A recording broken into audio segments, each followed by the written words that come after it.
What if the answers to some of humanity's greatest questions have been hidden in plain sight for thousands of years? Imagine standing before a massive stone structure, its purpose lost to time, or holding an ancient artifact so advanced it defies everything we know about the past. These are not just relics of history, they are whispers of civilizations that once thrived, leaving behind puzzles that continue to baffle even the brightest minds today. Welcome to a journey through the 50 greatest ancient mysteries, where we'll uncover the secrets of lost cities, enigmatic artifacts, and unsolved riddles that have captivated humanity for centuries. From the towering pyramids of Egypt to the cryptic symbols of the Voynich Manuscript, each mystery holds a story waiting to be unraveled. Why do these ancient enigmas still fascinate us? Perhaps it's the thrill of the unknown, the possibility of rewriting history, or the chance to glimpse the ingenuity of our ancestors. Whatever the reason, one thing is certain: by the end of this video, you'll see the past in a whole new light. So, are you ready to step into the shadows of history and explore the greatest mysteries ever left behind? Let's begin. Now, let's turn our attention to the first of these ancient marvels, the Great Pyramid of Giza. Standing as the last surviving wonder of the ancient world, this colossal structure has puzzled historians, archaeologists, and engineers for centuries. Built over 4,500 years ago, the pyramid's precision and scale are nothing short of astonishing. But how did the ancient Egyptians achieve such a feat without modern technology? The construction techniques remain one of the greatest mysteries. Some theories suggest the use of massive ramps to transport the 2.5 million stone blocks, each weighing several tons, into place. Others propose that the builders employed a system of levers and counterweights. Yet, despite these ideas, no definitive evidence has been found to explain the exact methods used. What's even more intriguing is the pyramid's alignment with celestial bodies. The four sides of the Great Pyramid are almost perfectly aligned with the cardinal directions north, south, east, and west. This precision suggests a deep understanding of astronomy, as even a slight misalignment would have been noticeable. Some researchers believe the pyramid's layout was designed to mirror the stars, particularly the constellation Orion, which held significant meaning in ancient Egyptian mythology. Could this alignment have been a way to connect the pharaohs with the gods in the afterlife, or was it part of a larger astronomical calendar? Then there's the question of the pyramid's purpose. While it's widely accepted that the Great Pyramid served as a tomb for Pharaoh Khufu, some theories challenge this idea. The pyramid's internal chambers and passageways are unlike any other tomb found in Egypt, leading some to speculate that it had additional functions. Could it have been an ancient power plant harnessing energy from the earth, or perhaps a sophisticated observatory for studying the stars? The absence of Khufu's body or any burial artifacts within the pyramid only deepens the mystery. As we stand in awe of this ancient wonder, one thing is clear: the Great Pyramid of Giza is far more than just a tomb. It's a testament to the ingenuity and ambition of a civilization that continues to inspire and mystify us. And as we move forward in our journey, the next mystery awaits: the enigmatic Sphinx and its missing nose. What secrets does this iconic guardian hold? Let's find out. Now, as we step away from the towering majesty of the Great Pyramid, our journey brings us face to face with another iconic symbol of ancient Egypt, the Sphinx. This colossal statue, with the body of a lion and the head of a human, has stood guard over the Giza Plateau for thousands of years. But who built it and why? The origins of the Sphinx are shrouded in mystery. Most scholars believe it was commissioned by Pharaoh Khufu, the same ruler associated with the second largest pyramid at Giza, around 2,500 years ago. However, some researchers argue that the Sphinx could be much older, pointing to erosion patterns that suggest it may have been exposed to heavy rainfall, conditions that haven't existed in Egypt for over 10,000 years. Could the Sphinx predate the pyramids themselves? The debate continues to this day. One of the most enduring mysteries surrounding the Sphinx is its missing nose. How did this iconic feature disappear, and who was responsible? Popular legend claims that Napoleon's troops shot off the nose with a cannon during their campaign in Egypt in the late 18th century. However, historical records and sketches from earlier travelers reveal that the nose was already missing long before Napoleon's arrival. Another theory points to a Sufi Muslim named Muhammad Saim al-Dar, who allegedly destroyed the nose in the 14th century to protest idolatry. Yet, like many aspects of the Sphinx, this story remains unverified. The truth behind the missing nose may never be fully known, but it adds to the aura of intrigue that surrounds this ancient guardian. Beyond its physical appearance, the Sphinx holds deeper mysteries. Some researchers believe it was designed as a solar symbol, representing the power of the sun god Ra. Others suggest it served as a guardian of the Giza necropolis, protecting the tombs of the pharaohs from evil spirits. The alignment of the Sphinx with the rising sun during the spring equinox has led to theories that it played a role in ancient astronomical rituals. Could it have been part of a larger cosmic plan connecting the heavens and the earth? The Sphinx's enigmatic smile seems to hold the answers, but it remains silent, keeping its secrets locked away. As we contemplate the mysteries of the Sphinx, we're reminded of how much remains unknown about the ancient world. This iconic statue, with its missing nose and timeless gaze, continues to captivate and challenge us. And as we move forward, our next stop takes us to a discovery that rewrote our understanding of ancient technology, the Antikythera Mechanism. What secrets does this ancient Greek device hold? Let's uncover the story together, shifting our focus from the sands of Egypt to the waters of the Mediterranean. We now turn our attention to a discovery that has baffled historians and scientists alike, the Antikythera Mechanism. Found in a shipwreck off the coast of the Greek island of Antikythera in the early 20th century, this intricate device has been hailed as the world's first analog computer.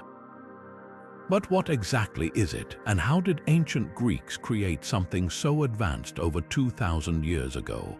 The Antikythera Mechanism is a complex assembly of bronze gears and dials housed in a wooden case about the size of a shoebox.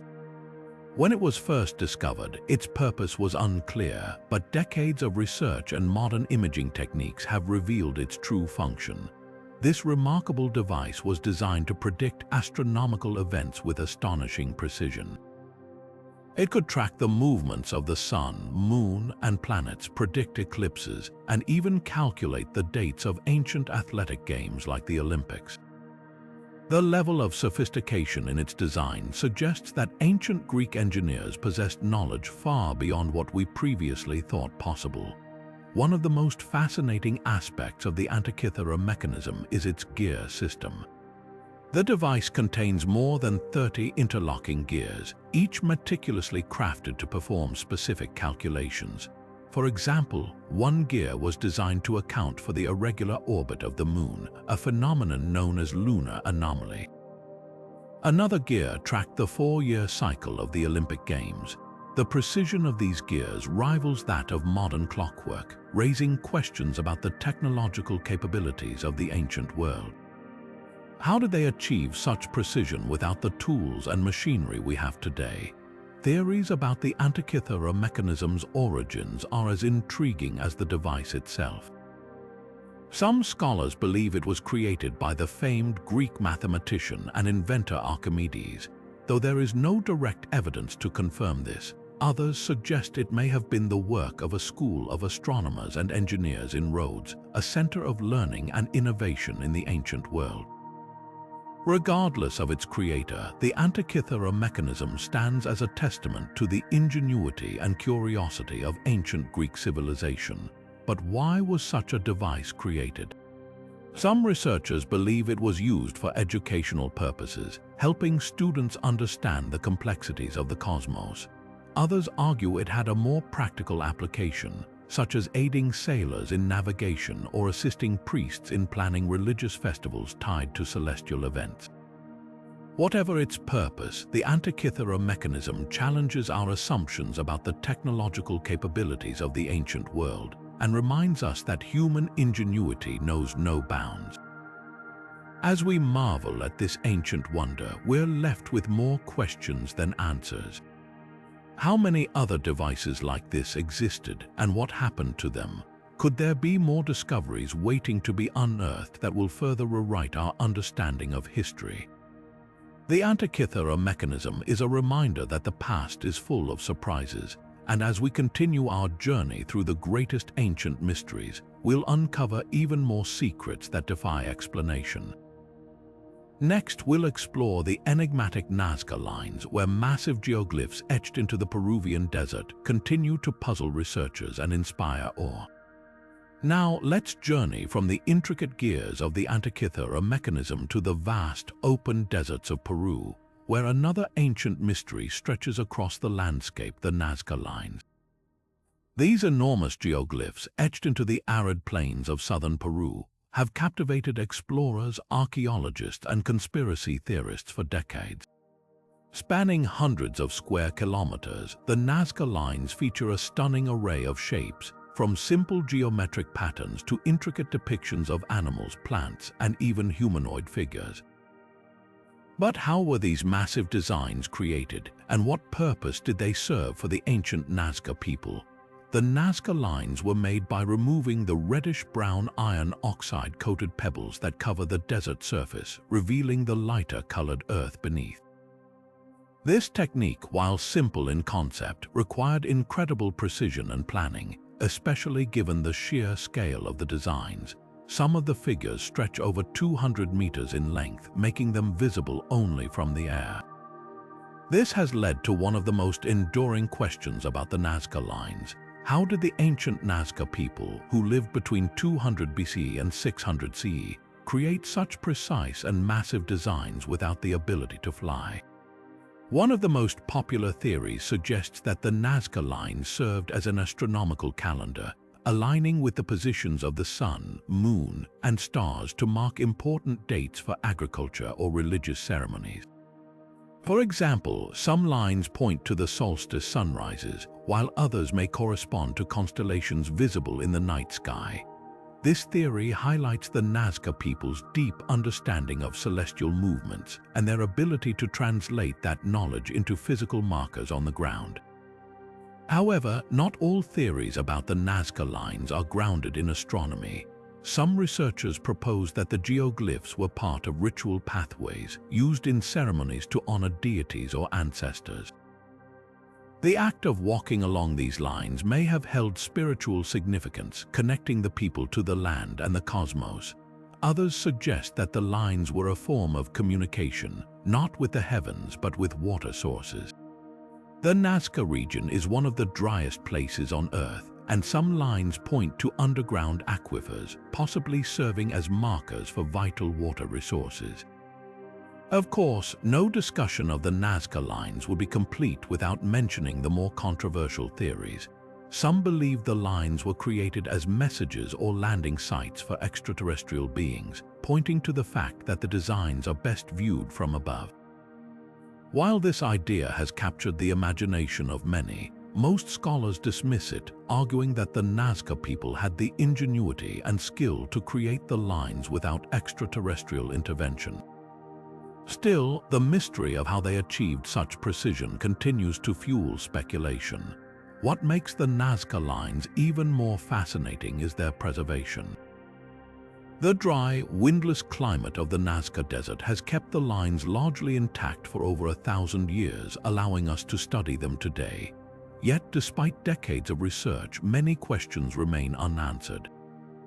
Why did the Nazca people invest so much time and effort into creating these designs? Were they meant to be seen by the gods, the stars, or future generations? And what secrets might still lie hidden beneath the desert sands? As we ponder these questions, the Nazca Lines remind us of the enduring power of human creativity and the mysteries that still surround our ancient past. Next, we'll delve into the enigmatic Voynich Manuscript, a medieval text filled with undeciphered symbols and bizarre illustrations that continue to baffle researchers to this day. Now, shifting our focus from the vast desert landscapes of Peru, we turn to a mystery that lies within the pages of a single enigmatic book, the Voynich Manuscript. This medieval text, named after the Polish book dealer Wilfrid Voynich, who acquired it in 1912, has puzzled scholars, cryptographers, and linguists for over a century. Filled with undeciphered text and bizarre illustrations of plants, astronomical diagrams, and human-like figures, the manuscript is a tantalizing puzzle that defies explanation. The Voynich Manuscript is written in an unknown script, often referred to as Voynichese, which has resisted all attempts at translation. The text flows in a way that suggests it is a genuine language, with patterns and structures that resemble known linguistic systems.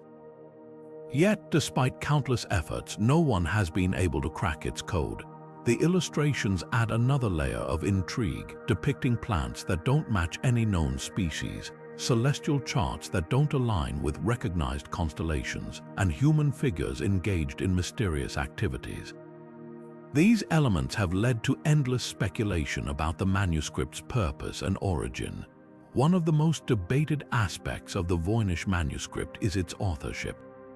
Some believe it was created by a medieval scholar or alchemist, possibly as a coded scientific or medical text. Others suggest it might be the work of a Renaissance polymath, blending art, science, and philosophy into a single cryptic volume.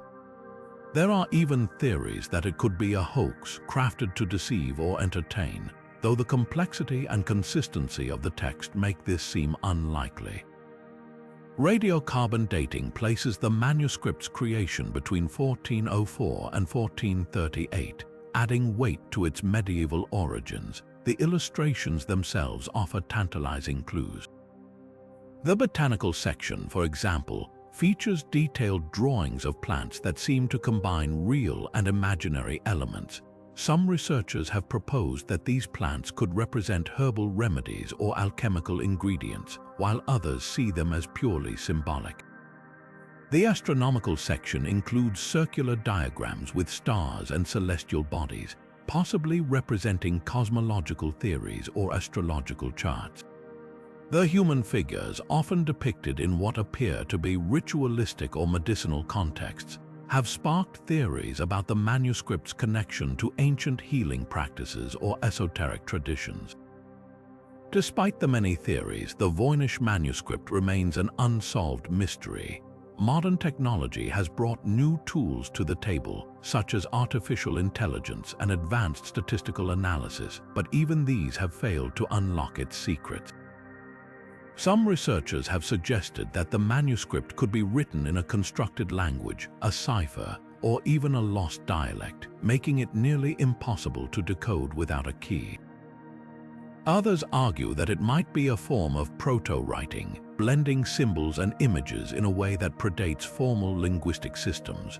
What makes the Voynich Manuscript so captivating is not just its undeciphered text, but the questions it raises about human creativity and the limits of our understanding. Why was it created? Who was it meant for? And what knowledge or message might it contain?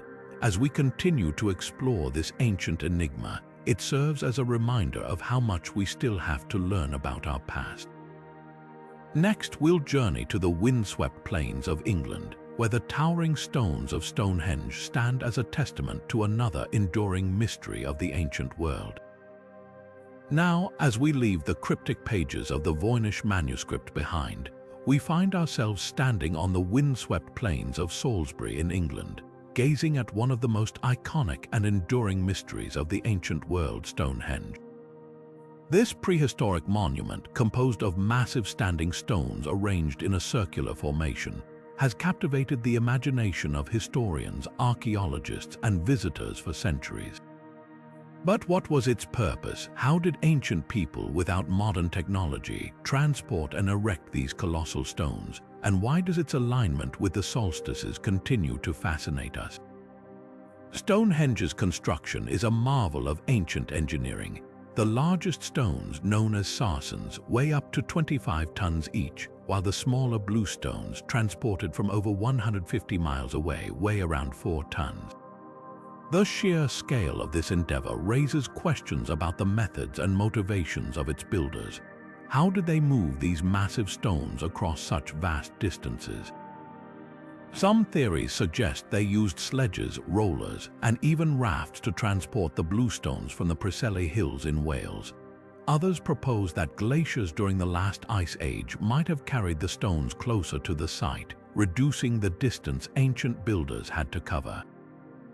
Regardless of the method, the effort required to move and position these stones speaks to the monument's immense significance. The arrangement of the stones is equally intriguing. Stonehenge is aligned with the summer and winter solstices, suggesting a deep connection to celestial events.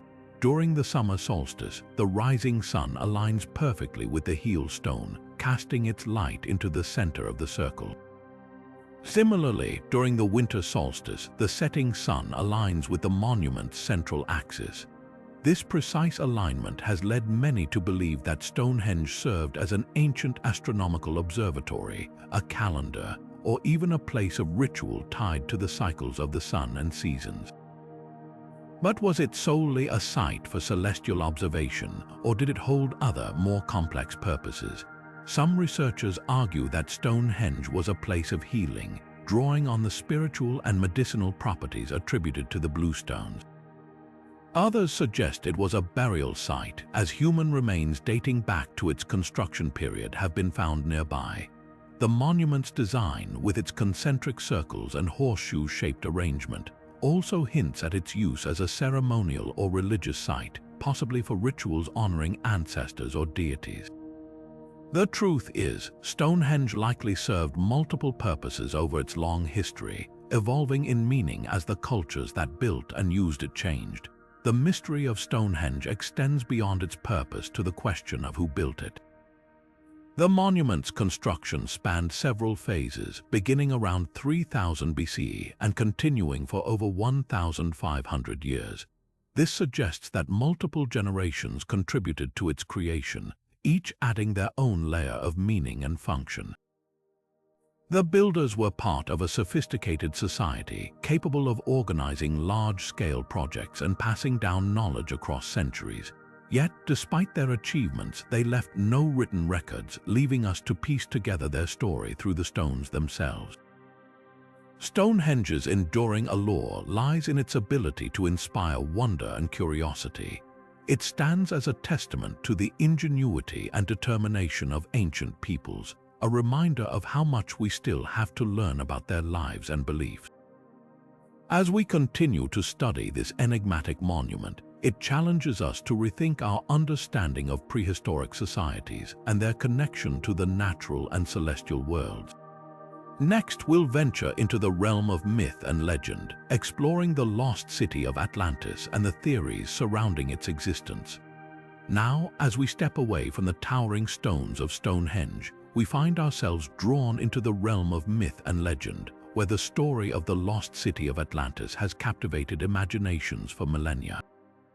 First mentioned by the ancient Greek philosopher Plato around 360 BCE, Atlantis was described as a powerful and advanced civilization that ultimately sank into the ocean in a single day and night of misfortune. But was Atlantis a real place, or simply a cautionary tale crafted by Plato to illustrate his philosophical ideas? The debate continues to this day, with scholars and enthusiasts alike searching for clues to uncover the truth behind this enduring mystery. Plato's account of Atlantis paints a vivid picture of a utopian society, rich in resources and technological prowess. According to his dialogues, Atlantis was located beyond the Pillars of Hercules, which many believe to be the modern-day Strait of Gibraltar. The city was said to be a marvel of engineering, with concentric rings of land and water, grand temples, and a thriving population. However, its people grew arrogant and greedy, leading the gods to punish them by submerging the island beneath the waves. While Plato's story is often interpreted as a moral allegory, some researchers argue that it may have been inspired by real historical events or places. One of the most compelling theories suggests that Atlantis was inspired by the Minoan civilization on the island of Crete. The Minoans were a highly advanced society known for their impressive palaces, such as Knossos, and their dominance of Mediterranean trade routes. Around 1600 BCE, the eruption of the Thera volcano, located on the nearby island of Santorini, caused widespread destruction, including tsunamis that may have devastated Minoan settlements. Could this catastrophic event have been the basis for Plato's tale of a great civilization lost to the sea? The parallels are striking, but the evidence remains inconclusive. Other theories propose that Atlantis might have been located in the Atlantic Ocean, as its name suggests. Some point to the Azores, a group of volcanic islands in the mid-Atlantic, as a possible site. Others speculate that the Caribbean or even Antarctica could hold the key to Atlantis's location. In recent years, advanced technologies like satellite imaging and underwater archaeology have fueled new searches, but no definitive proof has been found. The lack of concrete evidence has led some to conclude that Atlantis is purely a myth, while others remain convinced that it was a real place waiting to be discovered. Modern interpretations of Atlantis often reflect the cultural and scientific concerns of their time. In the 19th century, Atlantis was sometimes linked to theories of lost continents like Lemuria or Mu. Today, some researchers explore the possibility that Atlantis represents a collective memory of ancient cataclysms, such as rising sea levels at the end of the last ice age, which submerged coastal settlements worldwide. This idea suggests that the story of Atlantis may be a symbolic representation of humanity's vulnerability to natural disasters. The allure of Atlantis lies not only in its mystery but also in what it represents, a lost world of knowledge, power, and wonder. Whether it was a real place or a product of imagination, Atlantis continues to inspire exploration and speculation, reminding us of the enduring power of storytelling. As we move forward, we'll delve into another ancient marvel, the Terracotta Army, a vast collection of clay soldiers created to protect China's first emperor in the afterlife.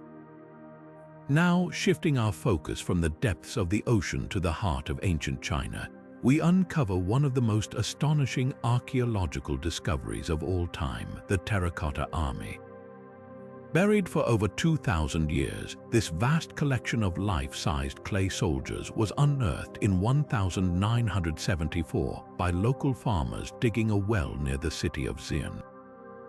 What they stumbled upon was not just a few artifacts but an entire underground army, meticulously crafted to accompany China's first emperor, Qin Shi Huang, into the afterlife.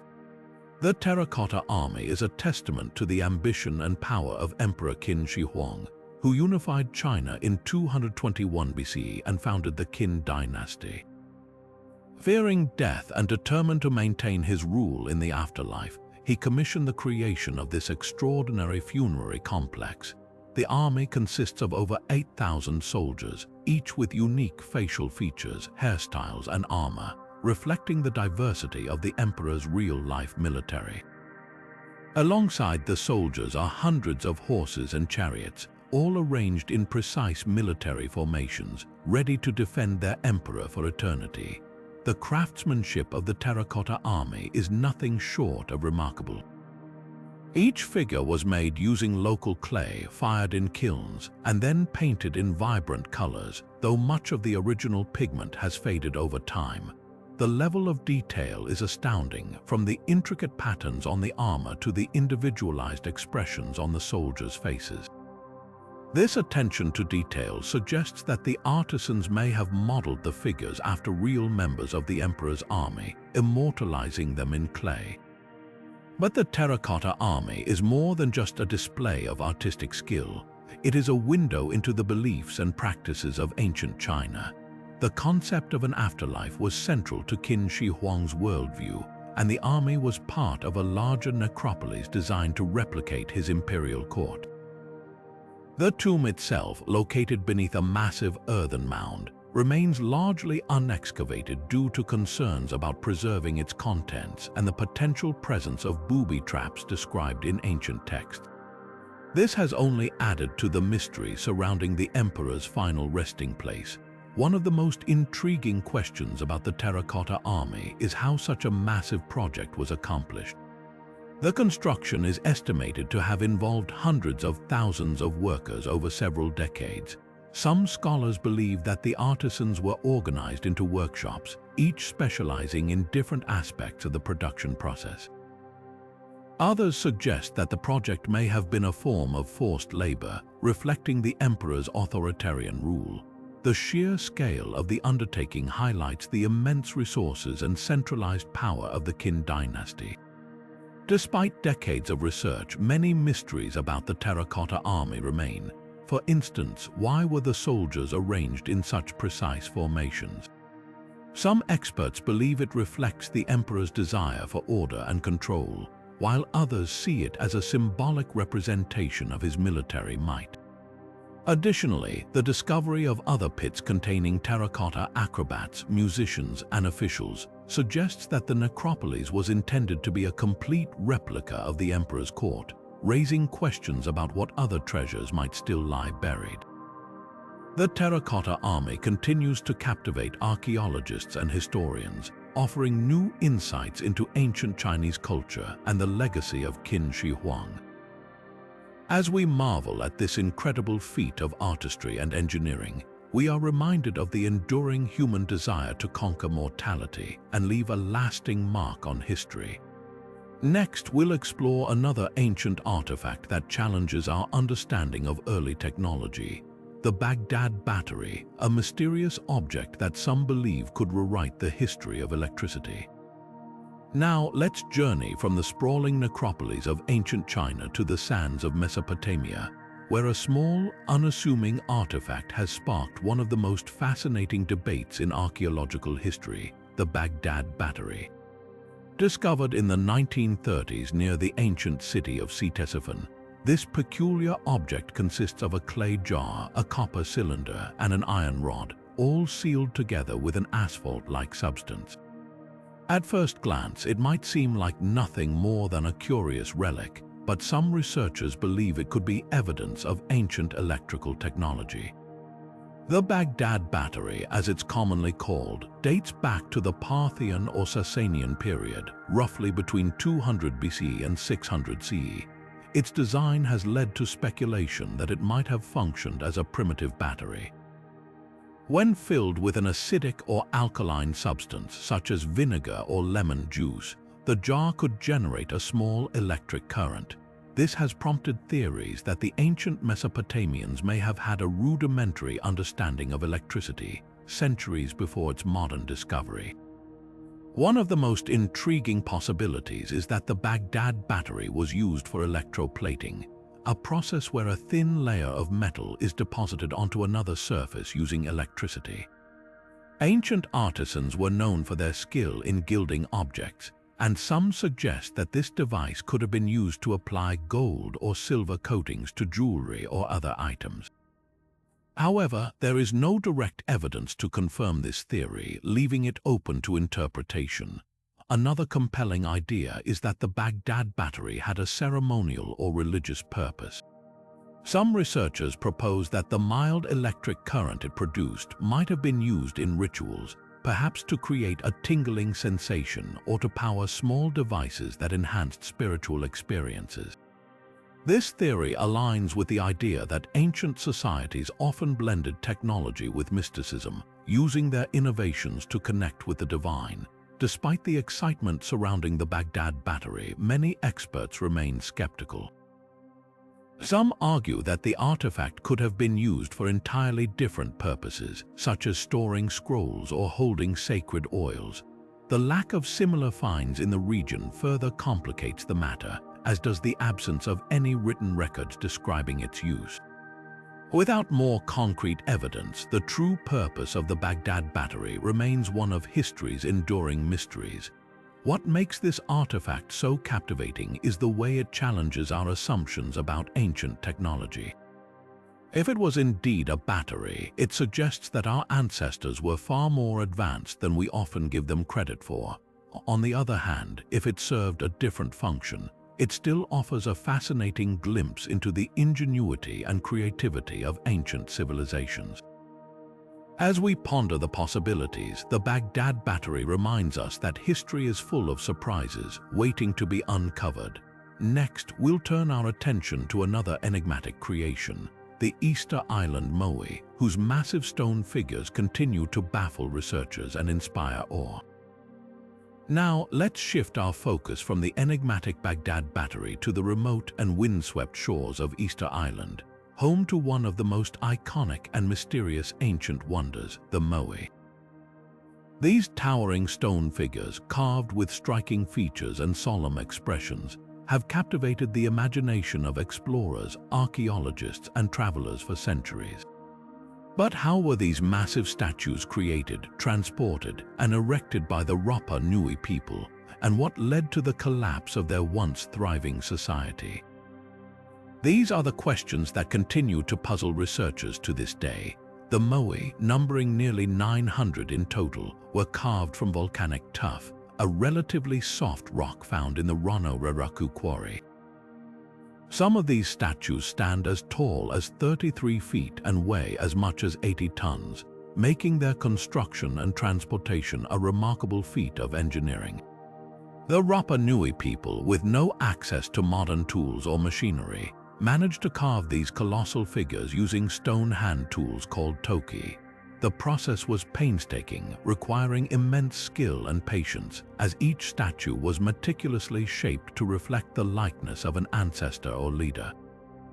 But the real mystery lies in how these massive statues were moved from the quarry to their final positions, often miles away across rugged terrain. One popular theory suggests that the Rapa Nui used a system of ropes, wooden sledges, and log rollers to transport the Moai. This method, known as walking the statues, involves rocking the figures back and forth while pulling them forward, a technique that has been successfully demonstrated in modern experiments. However, this process would have required a significant amount of manpower and resources, raising questions about how a small island population could have achieved such a feat. Another theory proposes that the statues were transported horizontally on wooden sledges or frames, with teams of workers pulling them along prepared roads. Evidence of these ancient roads, marked by grooves and cleared paths, has been found on the island, lending some support to this idea. Yet, the sheer scale of the operation remains astonishing, especially considering the limited resources available on Easter Island. The purpose of the Moai is another intriguing aspect of this mystery. Most researchers believe the statues were erected to honor ancestors or important leaders, serving as a connection between the living and the spiritual world. The statues were placed on stone platforms called ahu, often facing inland to watch over the villages and protect the people. Some Moai were also adorned with red stone topknots, known as pukao, which may have symbolized hair or headdresses, adding to their ceremonial significance. However, the story of the Moai is also a cautionary tale about the consequences of environmental overexploitation. By the time European explorers arrived on Easter Island in the 18th century, the Rapa Nui civilization was in decline. Many of the Moai had been toppled, and the island's once lush forests had been decimated. Researchers believe that deforestation, coupled with overpopulation and resource depletion, led to societal collapse. Without trees, the Rapa Nui could no longer build canoes for fishing or transport the Moai, and the island's ecosystem was thrown into chaos. This environmental crisis, combined with internal conflict and possibly external influences, ultimately led to the downfall of this remarkable civilization.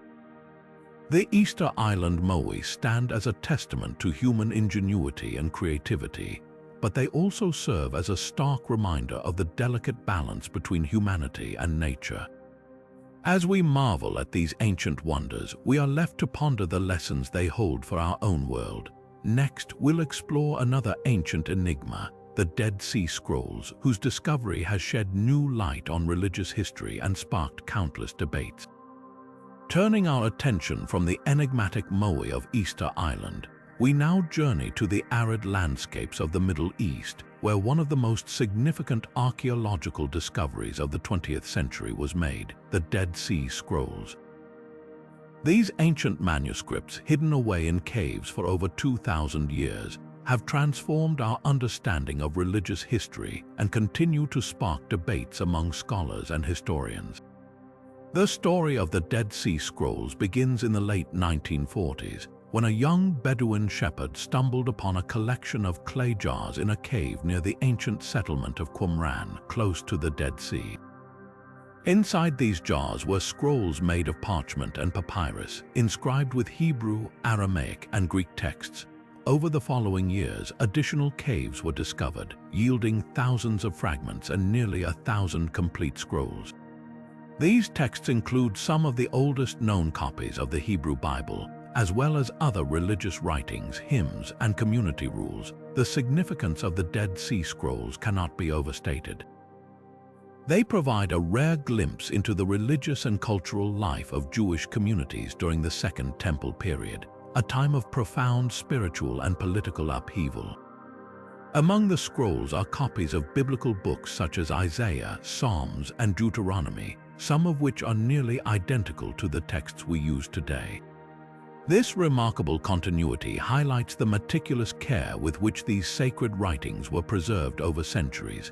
However, the scrolls also include texts that were previously unknown, offering fresh insights into the diversity of religious thought at the time. One of the most intriguing aspects of the Dead Sea Scrolls is the mystery surrounding their authorship. Many scholars believe the scrolls were created by a Jewish sect known as the Essenes, who lived in the Qumran community. The Essenes were known for their strict religious practices, communal living, and emphasis on purity. Evidence supporting this theory includes the discovery of ritual baths, a scriptorium, and communal dining areas at the Qumran site. However, other researchers argue that the scrolls may have been brought to the caves by multiple groups fleeing the Roman destruction of Jerusalem in the year 70, suggesting a broader origin for the texts. The content of the scrolls has also fueled debates about their purpose and meaning. Some texts describe apocalyptic visions and the coming of a messianic figure, reflecting the hopes and fears of a community living under Roman rule. Others provide detailed rules for communal life, including guidelines for worship, discipline, and the interpretation of Scripture. These writings offer a fascinating window into the beliefs and practices of a group that saw itself as the true inheritors of God's covenant. Despite the wealth of information provided by the Dead Sea Scrolls, many questions remain unanswered. Who exactly wrote these texts and why were they hidden in the caves? Were they intended to preserve knowledge for future generations, or were they concealed to protect them from destruction? The answers to these questions may never be fully known, but the scrolls continue to inspire research and debate, shedding new light on the origins of Judaism and Christianity.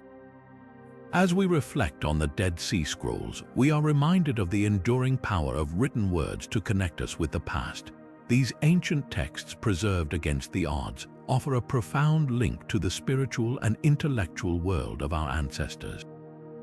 Next, we'll explore another legendary wonder of the ancient world, the Hanging Gardens of Babylon, whose existence has been the subject of fascination and speculation for centuries.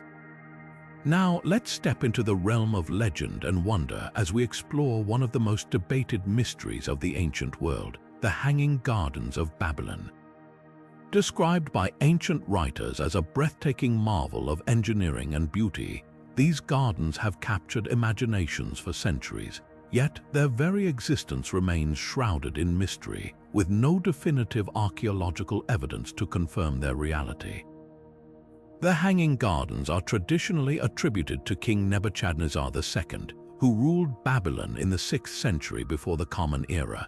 According to legend, he built the gardens to comfort his wife, Amytis, who longed for the lush greenery of her homeland, Media. The gardens were said to be a towering structure of terraces, filled with exotic plants and trees, irrigated by an intricate system of pumps and channels that brought water from the Euphrates River. Ancient writers like Strabo and Diodorus Siculus painted vivid pictures of this paradise, describing it as a wonder that defied the arid landscape of Mesopotamia. However, the lack of physical evidence has led many scholars to question whether the gardens ever existed. Babylon, located in modern-day Iraq, has been extensively excavated, yet no trace of the gardens has been found. Some researchers suggest that the gardens may have been a literary invention, a romanticized tale passed down through generations. Others propose that the gardens were real but located elsewhere, possibly in the Assyrian city of Nineveh, where King Sennacherib built elaborate gardens and water systems that match some descriptions of the Hanging Gardens. The debate over the gardens' existence is further complicated by the fact that no contemporary Babylonian records mention them. This absence has fueled theories that the gardens were either a later addition to Babylonian lore or a case of mistaken identity, with ancient writers conflating different structures or locations. Despite these uncertainties, the idea of the Hanging Gardens continues to inspire awe, symbolizing humanity's enduring desire to create beauty and harmony in the natural world. If the gardens did exist, their design would have been a marvel of ancient engineering. The terraced structure, often depicted as rising like a mountain, would have required advanced knowledge of irrigation and architecture to sustain plant life in a desert environment. Some theories suggest the use of a screw-like device, similar to the Archimedes screw, to lift water to the upper levels. Others propose a complex network of aqueducts and reservoirs to keep the gardens flourishing. These innovations, if real, would have placed Babylonian technology far ahead of its time. The mystery of the Hanging Gardens of Babylon invites us to consider the power of storytelling and the ways in which legends can shape our understanding of history. Whether they were a real architectural wonder or a product of ancient imagination, the gardens remain a testament to the creativity and ambition of the ancient world. As we ponder their existence, we are reminded of the thin line between history and myth, and how both can inspire us to explore the unknown. Next, we'll turn our attention to another enigmatic artifact from the ancient world, the Phaistos disc, a clay disc covered in mysterious symbols that has puzzled researchers for over a century. What secrets does this ancient puzzle hold? Let's find out. Now, let's journey to the island of Crete, where another ancient mystery awaits us, the Phaistos disc. Discovered in 1908 within the ruins of the Minoan Palace of Phaistos, this small clay disc has baffled archaeologists, linguists, and historians for over a century. Covered on both sides with a spiral of stamped symbols, the disc is one of the most enigmatic artifacts ever unearthed.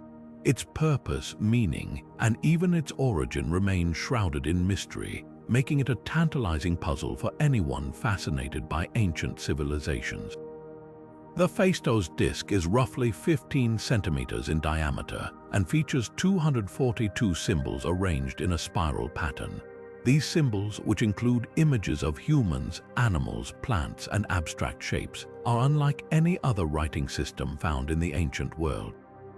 What makes the disc even more intriguing is that it appears to be the earliest example of movable type printing, predating Gutenberg's invention by over 3,000 years.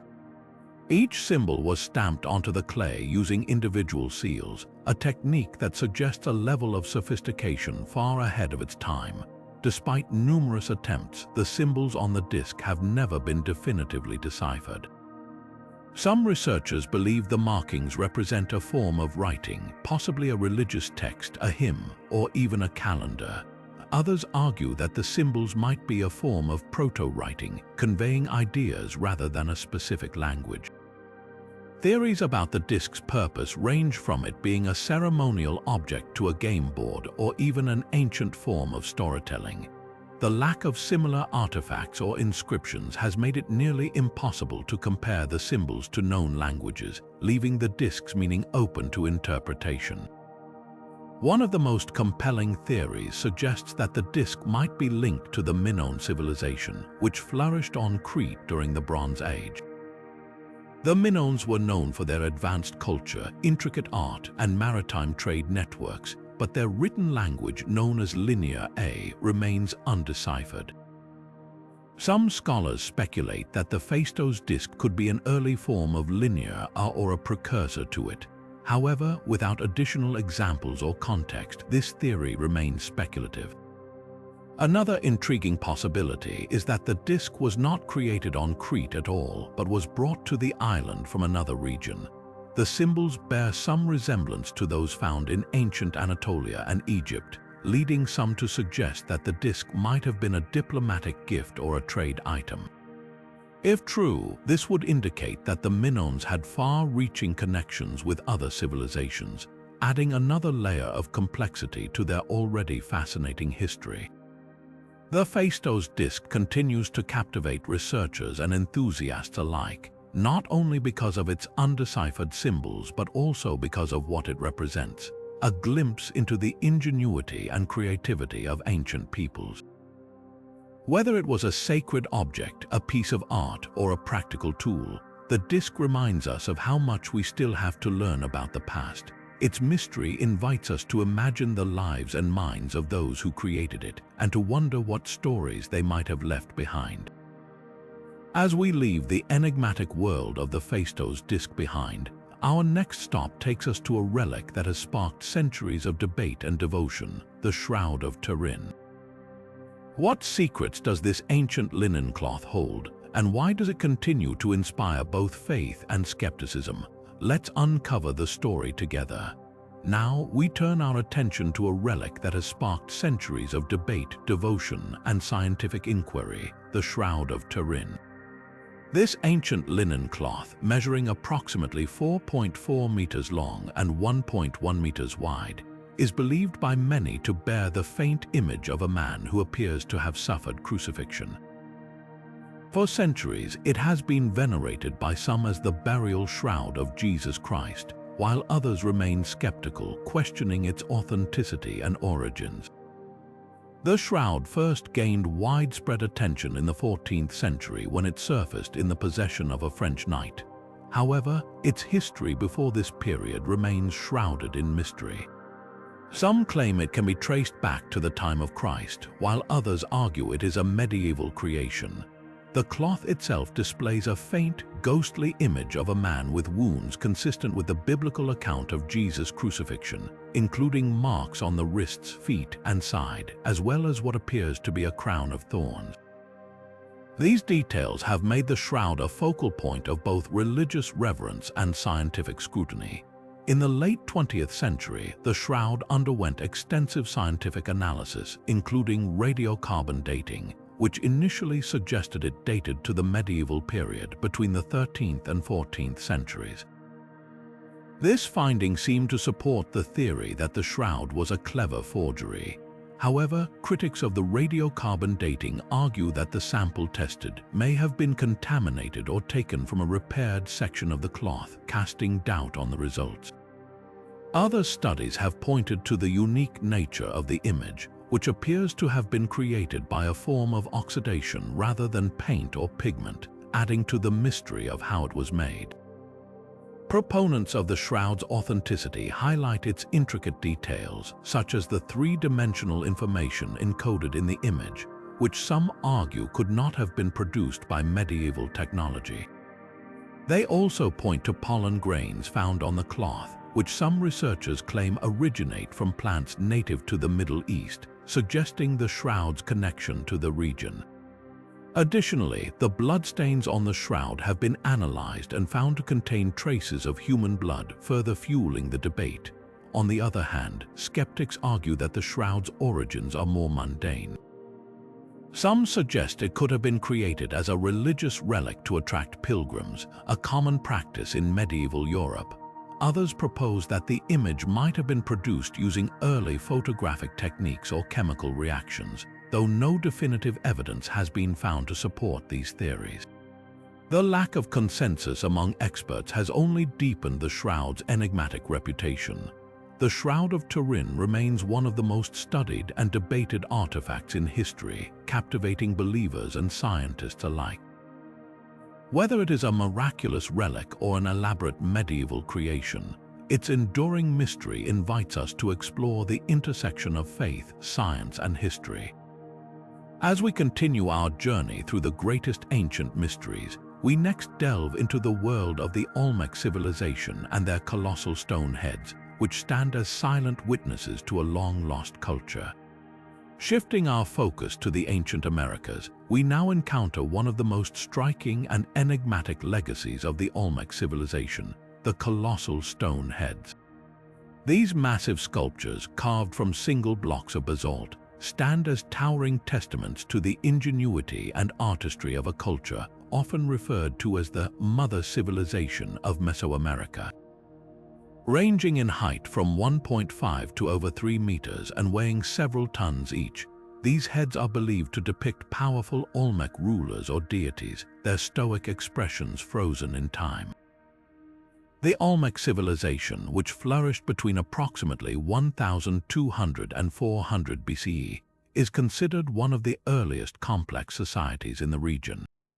The colossal heads, discovered primarily in the Mexican states of Veracruz and Tabasco, are among their most iconic creations. Carved without the use of metal tools, these sculptures required immense skill and labor, raising questions about the methods and resources available to the Olmec people.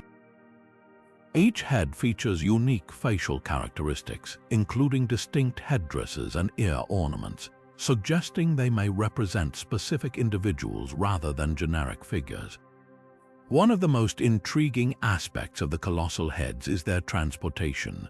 The basalt used to create them was quarried from the Tuxtla Mountains, located dozens of kilometers away from the sites where the heads were ultimately placed. How the Olmec managed to move these enormous stones across such distances remains a mystery. Some theories propose the use of log rollers, rafts, or even large teams of laborers, but no definitive evidence has been found to confirm these methods.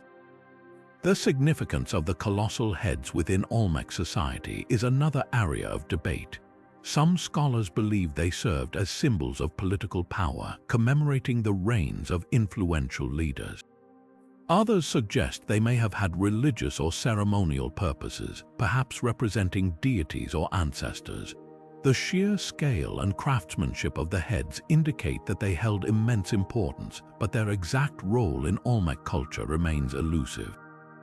Adding to the mystery is the fact that the Olmec civilization itself disappeared around 400 BCE, leaving behind few written records. The colossal heads, along with other artifacts such as jade figurines and intricate carvings, provide some insight into their society, but much about their beliefs, governance, and daily life remains unknown. These silent stone sentinels continue to guard the secrets of a civilization that laid the foundation for later Mesoamerican cultures, including the Maya and Aztec.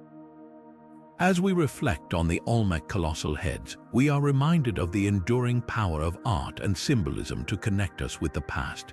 These monumental sculptures not only showcase the technical prowess of their creators, but also invite us to ponder the lives and stories of those they may represent. Next, we journey to the ancient Mediterranean to uncover the secrets of the lost Library of Alexandria, a repository of knowledge whose destruction remains one of history's greatest intellectual tragedies. Turning our attention to the ancient Mediterranean, we now delve into one of history's most profound intellectual losses, the destruction of the lost Library of Alexandria. Established in the 3rd century BC in the bustling city of Alexandria, Egypt, this library was more than just a collection of scrolls. It was a beacon of knowledge, housing an estimated 400,000 to 700,000 texts from across the ancient world.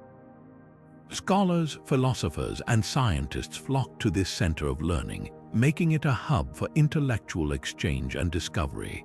The library's origins are often attributed to Ptolemy I, who envisioned Alexandria as a cultural and scholarly capital. Under his successors, the library grew into an unparalleled repository of knowledge, containing works on philosophy, science, literature, and medicine.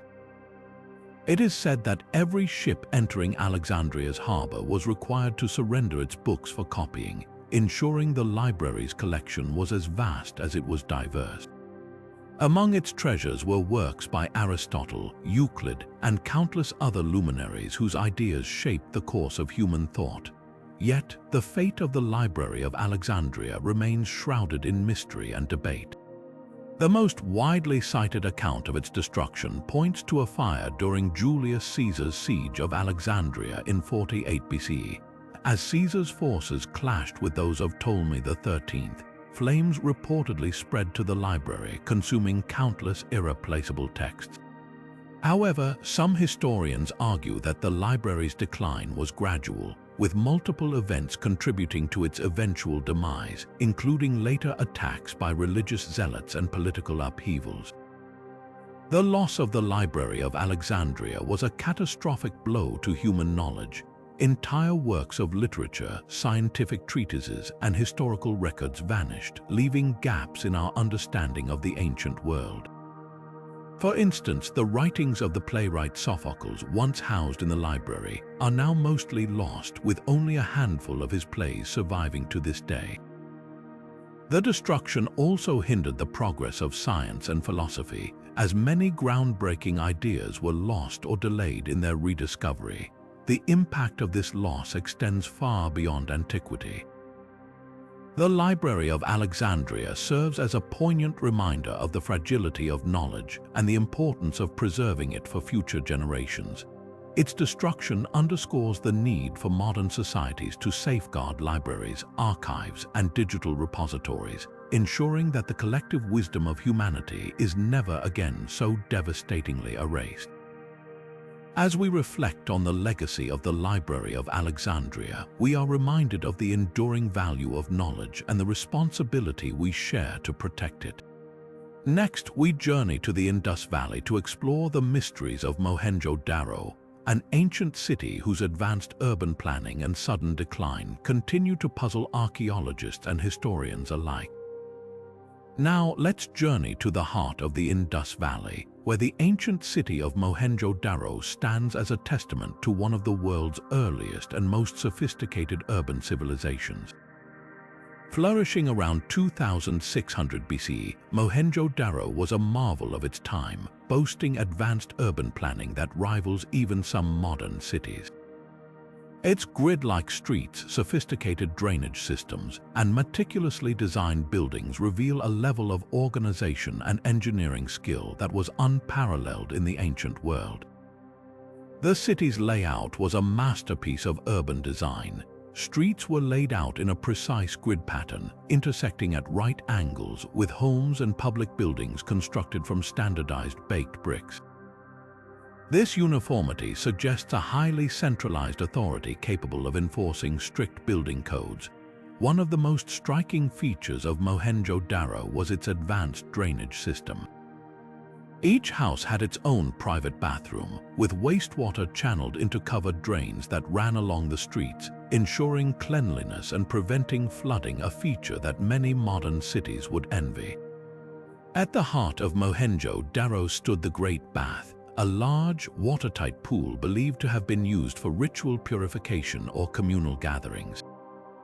This structure, along with other public buildings like granaries and assembly halls, highlights the city's emphasis on both practicality and communal life.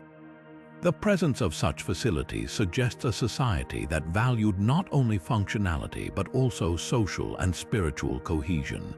Yet, despite its remarkable achievements, Mohenjo-Daro's story takes a mysterious turn. Around 1900 BC, the city was abandoned and its once thriving streets fell silent. The reasons for its decline remain one of history's great puzzles. Some theories point to environmental factors, such as climate change or the shifting course of the Indus River, which may have disrupted agriculture and water supplies. Others suggest that invasions or internal conflicts could have played a role. However, there is no definitive evidence to confirm any single cause, leaving the fate of Mohenjo-Daro shrouded in mystery. The sudden disappearance of such an advanced civilization raises profound questions. How could a society with such sophisticated infrastructure and organization collapse so completely? What lessons can we learn from its rise and fall? The story of Mohenjo-Daro reminds us of the delicate balance between human ingenuity and the forces of nature, as well as the fragility of even the most advanced societies. As we leave the enigmatic ruins of Mohenjo-Daro, we turn our attention to another ancient mystery, the crystal skulls, artifacts that have sparked debates over their origins and purpose. Are they relics of a lost civilization or elaborate modern hoaxes? The answers await as we continue our exploration of the world's greatest ancient mysteries. Now, shifting our focus from the enigmatic ruins of Mohenjo-Daro, we delve into the intriguing world of the crystal skulls. These mysterious artifacts, carved from solid quartz, have captivated the imagination of historians, archaeologists, and enthusiasts alike. Their origins and purpose remain hotly debated, with some claiming they are relics of a lost civilization, while others argue they are nothing more than elaborate modern hoaxes. The crystal skulls first gained widespread attention in the late 19th and early 20th centuries, when several of them surfaced in private collections and museums. The most famous of these is the Mitchell-Hedges skull, discovered in the 1920s by adventurer Frederick Mitchell Hedges. This skull, carved with astonishing precision and detail, is often cited as evidence of advanced ancient craftsmanship. Its smooth, lifelike features and intricate design have led some to believe it was created by a highly skilled civilization, possibly the Maya or Aztecs, using techniques that remain a mystery to modern science. However, skeptics have raised significant doubts about the authenticity of these artifacts. Scientific analysis of the crystal skulls has revealed that many of them show signs of being crafted with modern tools, such as rotary wheels and diamond-tipped drills, which were not available to ancient civilizations. Additionally, the lack of any historical records or archaeological evidence linking the skulls to known ancient cultures has fueled suspicions that they were created in the 19th or 20th centuries as curiosities or forgeries. One of the most compelling arguments against the ancient origins of the crystal skulls comes from the study of their material. Quartz, the mineral from which the skulls are carved, is incredibly hard and difficult to work with, even with modern technology. The precision and symmetry of the skulls suggest a level of craftsmanship that would have been nearly impossible for ancient artisans to achieve without advanced tools. This has led many experts to conclude that the skulls are likely modern creations, possibly made in Europe during the height of the fascination with ancient artifacts and exotic curiosities. Despite the skepticism, the crystal skulls continue to hold a certain mystique. Some believe they possess supernatural powers, such as the ability to heal, enhance psychic abilities, or even store ancient knowledge. These claims, while unproven, have contributed to the enduring fascination with the skulls and their place in popular culture.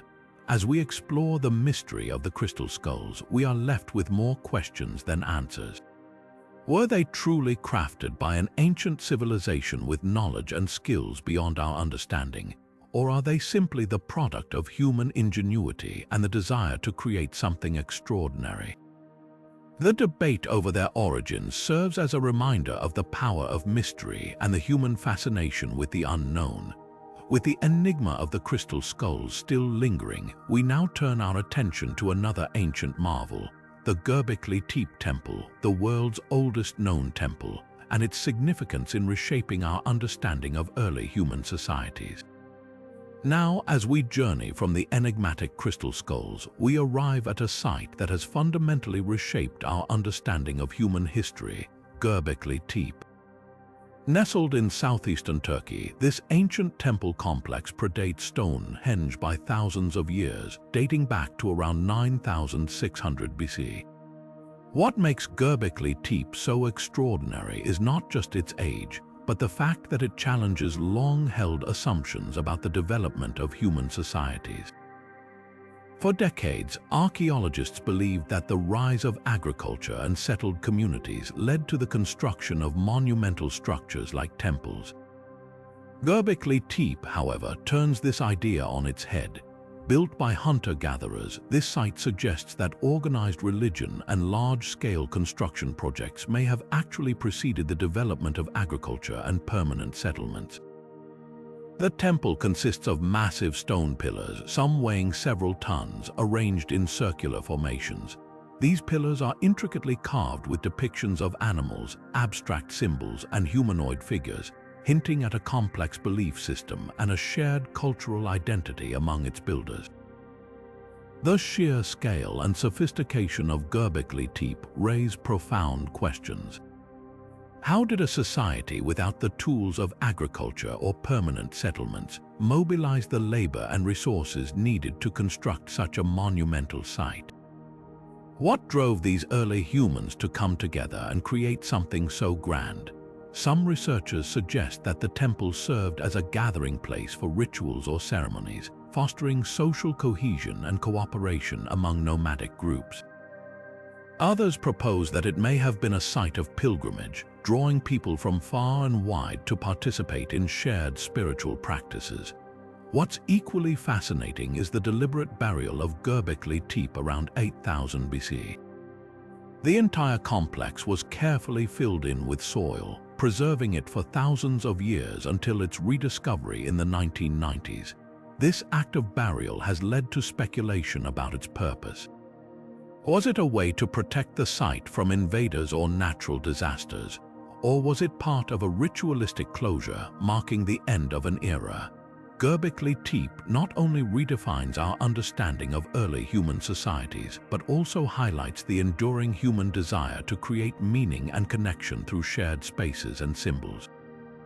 Its discovery reminds us that the story of human civilization is far more complex and interconnected than we once thought.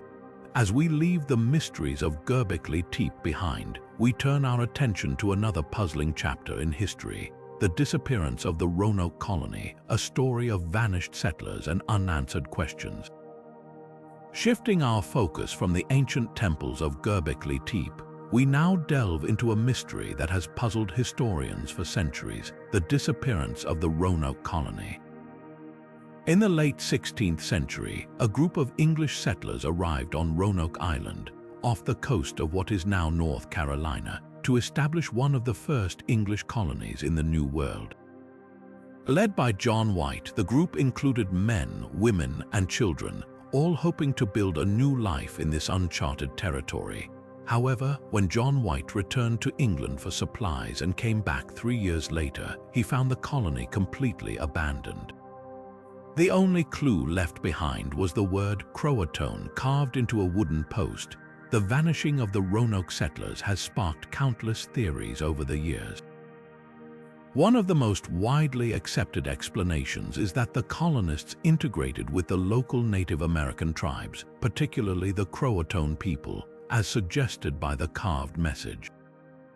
This theory is supported by later reports of European traits among some Native American groups in the region. Others speculate that the settlers may have fallen victim to disease, famine, or conflict with indigenous tribes, leading to their demise. Another intriguing possibility is that the colonists attempted to relocate to a safer area but were lost or killed in the process. Some even suggest that Spanish forces who were exploring the region at the time may have attacked the colony, though there is little evidence to support this claim. The mystery deepens when considering the lack of physical remains or definitive proof of what truly happened.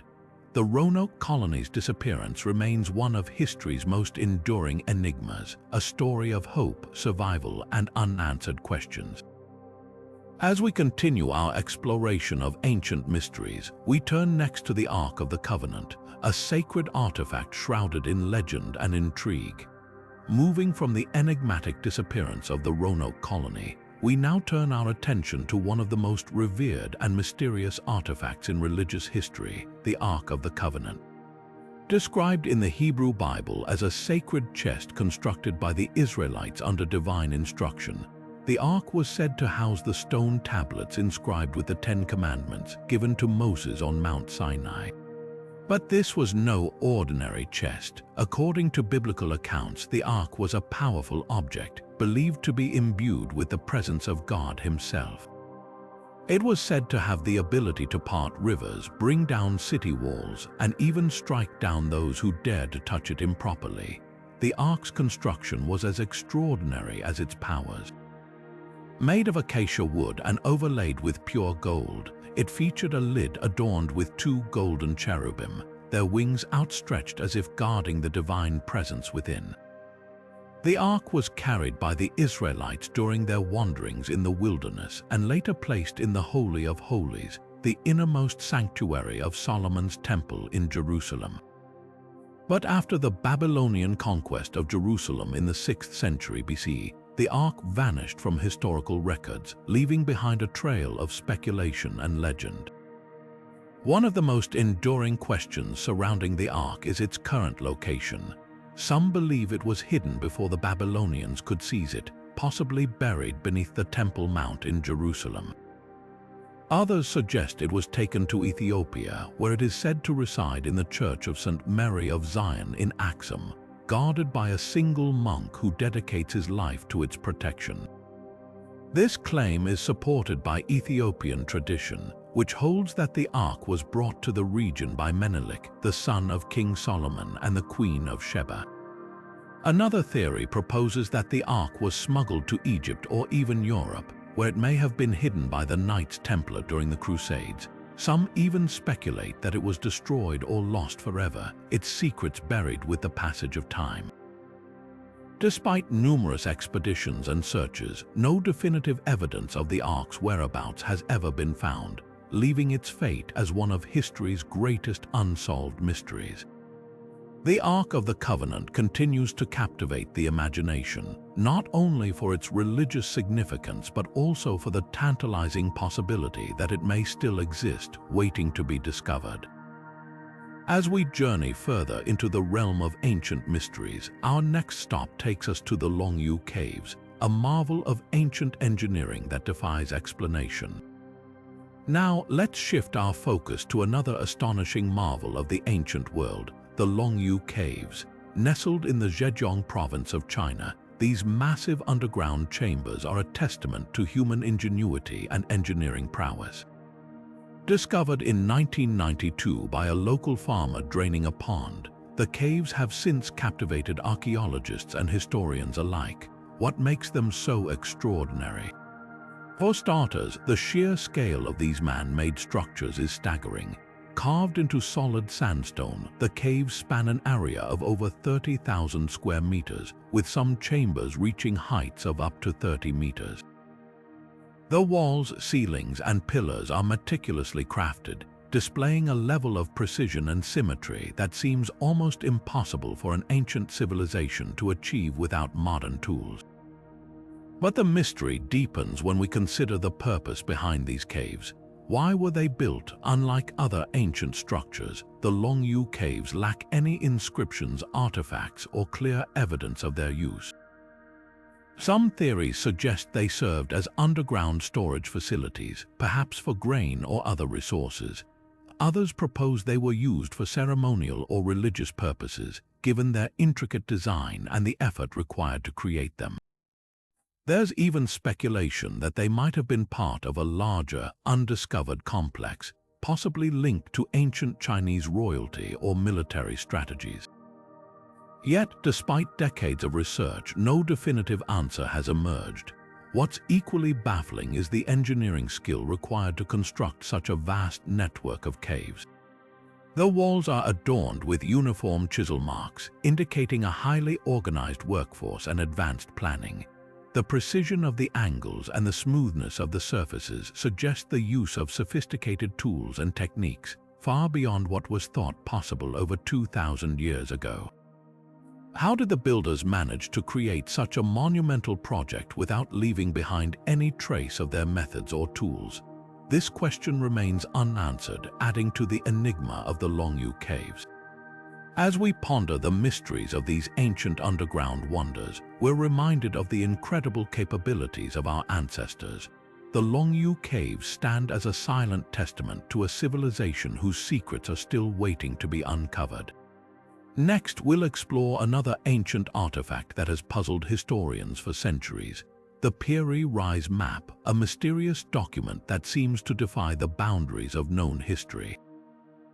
Now, let's turn our attention to a map that has sparked endless debate and fascination: the Piri Reis Map, created in 1513 by the Ottoman admiral and cartographer Piri Reis. This ancient map is unlike any other. What makes it so extraordinary? For starters, it appears to depict parts of the world with a level of accuracy that seems impossible for its time. The map includes detailed coastlines of South America, Africa, and most controversially, what some believe to be Antarctica, a continent that wasn't officially discovered until 300 years later. But here's where the mystery deepens. If the Piri Reis map truly shows Antarctica, how did a 16th century cartographer know about a landmass buried under ice? Some theorists argue that the map draws on much older sources, possibly from ancient civilizations with advanced knowledge of geography. Others suggest that the so-called Antarctic coastline might actually represent a misinterpretation of South America or another landmass. The debate continues to this day with no clear consensus in sight. What's equally intriguing is the map's level of detail. Piri Reis himself claimed that he compiled the map using older charts, including some from the time of Alexander the Great. This raises the possibility that ancient seafarers had a far greater understanding of the world than we've given them credit for. The map also includes notes in the margins describing the lands and peoples depicted, adding another layer of historical richness to this enigmatic artifact. Yet, despite its remarkable features, the Piri Reis map is not without its flaws. Some of the distances and proportions are inaccurate, leading skeptics to argue that its supposed depiction of Antarctica is merely a coincidence. Still, the map's existence challenges our understanding of history and geography, leaving us to wonder what other secrets might be hidden in the annals of ancient knowledge. As we reflect on the mysteries of the Piri Reis map, we're reminded of how much there is still to uncover about our past. This ancient document serves as a tantalizing glimpse into a world where the boundaries of exploration and discovery were far more fluid than we might imagine. Next, we'll delve into another maritime mystery: the strange and unexplained disappearance of the Mary Celeste, a ship found adrift with no crew in sight.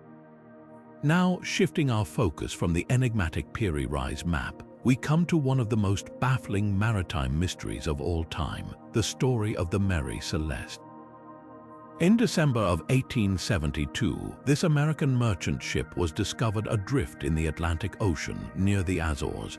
The ship was fully intact with its cargo and supplies untouched, but there was one glaring absence: the entire crew had vanished without a trace. The Mary Celeste had set sail from New York just a month earlier, carrying a cargo of industrial alcohol and a crew of 7, along with the captain, his wife, and their 2-year-old daughter. When the ship was found, everything seemed to be in order.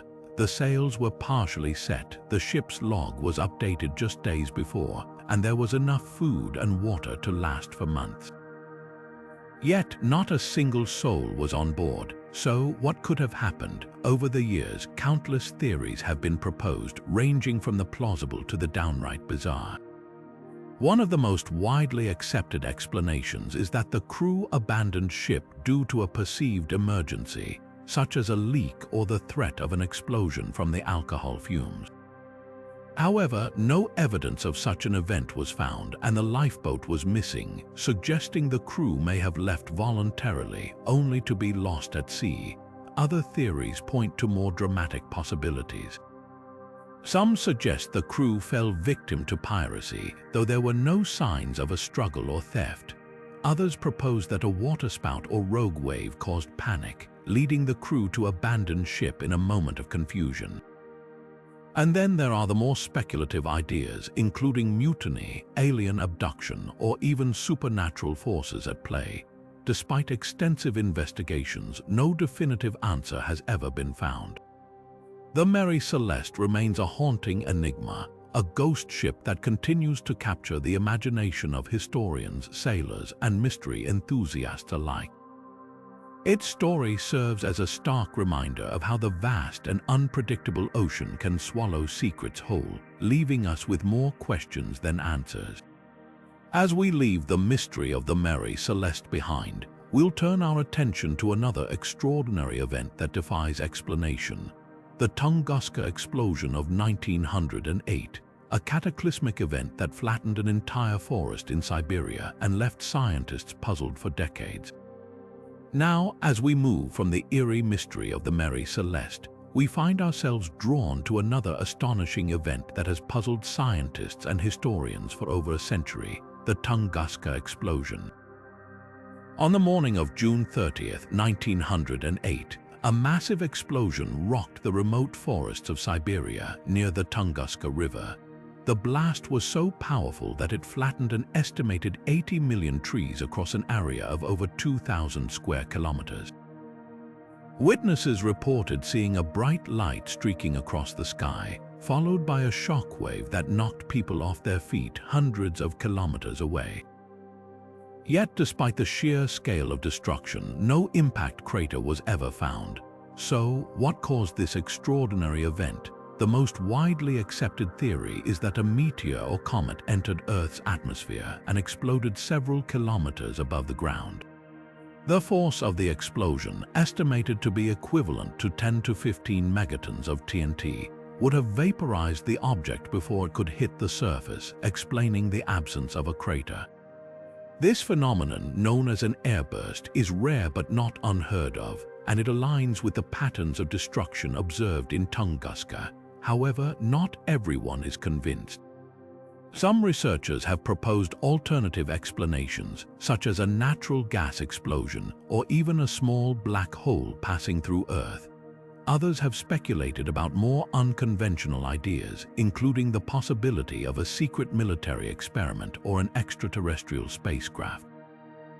While these theories are intriguing, they lack the scientific evidence to be taken seriously by the broader academic community. One of the most fascinating aspects of the Tunguska event is its lasting impact on the environment and local communities. The blast site became a focal point for scientific expeditions, with the first major investigation taking place nearly 20 years after the event. Researchers found evidence of scorched trees and soil, but no fragments of a meteor or comet. This absence of physical evidence has only deepened the mystery, leaving room for ongoing speculation and debate. The Tunguska explosion remains one of the most dramatic and enigmatic events in modern history.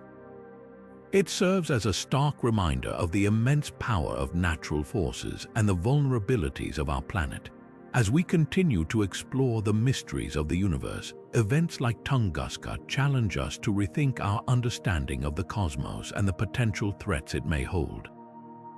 With the Tunguska event still lingering in our minds, we'll now turn our attention to another region shrouded in mystery: the Bermuda Triangle, where countless ships and planes have vanished under puzzling circumstances.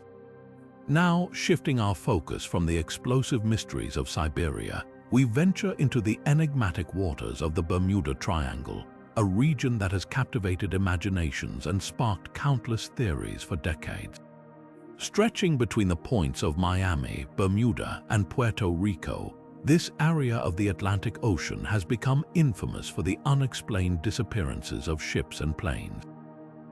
Over the years, stories of vanished vessels and aircraft have fueled speculation, ranging from the supernatural to the scientific.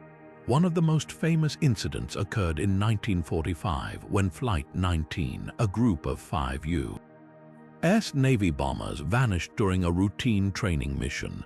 Despite extensive search efforts, no wreckage or survivors were ever found. Adding to the mystery, a rescue plane sent to locate the bombers also disappeared without a trace. These events, along with numerous other accounts, have cemented the Bermuda Triangle's reputation as a place where the ordinary rules of navigation and physics seem to break down. But what could explain these strange occurrences? Scientists and researchers have proposed several plausible theories. One of the most widely accepted explanations involves the region's unique environmental conditions. The Bermuda Triangle is known for its unpredictable weather patterns, including sudden storms and rogue waves, which can overwhelm even the most experienced sailors and pilots. Additionally, the area is home to strong ocean currents and shallow waters, which can create dangerous conditions for navigation. Another theory points to the presence of methane hydrates beneath the ocean floor. These deposits can release large amounts of gas, potentially reducing the density of the water and causing ships to lose buoyancy and sink without warning. Similarly, disruptions in the Earth's magnetic field in this region could interfere with navigational instruments, leading to disorientation and accidents. While these scientific explanations offer rational insights, the allure of the Bermuda Triangle continues to inspire more speculative ideas. Some have suggested that the area is a hotspot for extraterrestrial activity or a gateway to another dimension. Others believe that remnants of the lost city of Atlantis, with its supposed advanced technology, could be responsible for the phenomena. Though these theories are fascinating, they lack concrete evidence and remain firmly in the realm of speculation. Despite the mysteries surrounding the Bermuda Triangle, it's worth noting that the region is not statistically more dangerous than other heavily trafficked parts of the ocean. Many of the disappearances can be attributed to human error, mechanical failures, or natural hazards. Yet, the enduring fascination with the Bermuda Triangle speaks to our innate desire to uncover the unknown and make sense of the unexplained. As we leave the enigmatic waters of the Bermuda Triangle behind, our journey through ancient mysteries takes us next to the lost city of Petra, a breathtaking archaeological wonder hidden within the deserts of Jordan. Now, as we step away from the mysterious waters of the Bermuda Triangle, our journey through ancient mysteries brings us to the awe-inspiring lost city of Petra, a marvel of human ingenuity hidden deep within the deserts of Jordan. Known as the Rose City for the pink-hued sandstone cliffs from which it was carved, Petra stands as a testament to the skill and vision of the ancient Nabateans, a nomadic Arab people who transformed this rugged landscape into a thriving hub of trade and culture. Petra's most iconic structure, the Treasury or Al-Khosneh, greets visitors with its towering facade intricately carved into the rock face. This breathtaking monument, believed to have been a royal tomb or a ceremonial site, showcases the Nabateans' mastery of architecture and their ability to blend influences from Greek, Egyptian, and Assyrian cultures. But the treasury is just one of many wonders within Petra. The city is a sprawling complex of tombs, temples, and dwellings, all painstakingly carved into the cliffs, creating a labyrinth of stone that once bustled with life.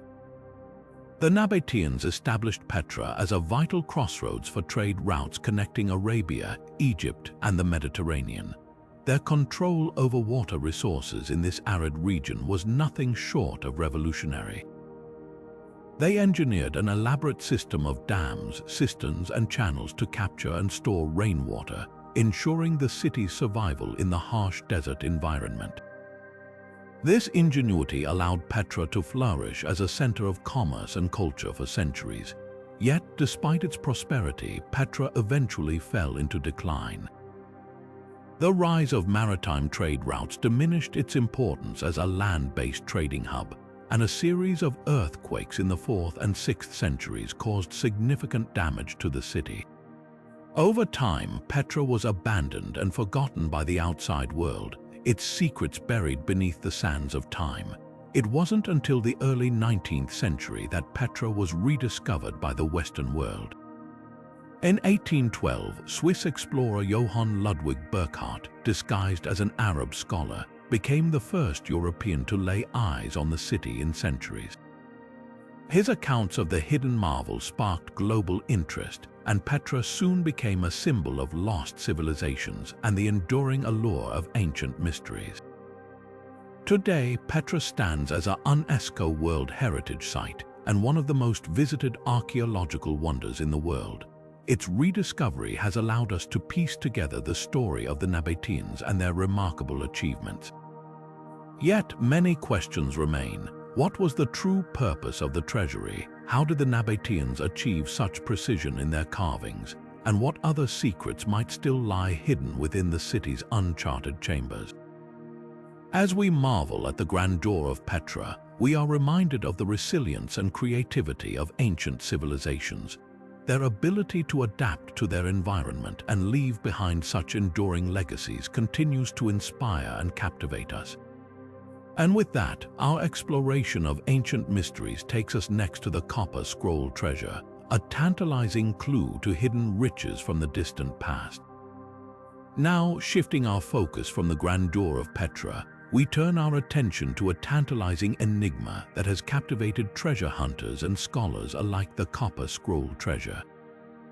Unlike traditional scrolls made of parchment or papyrus, this ancient artifact is crafted entirely from copper, a material chosen for its durability.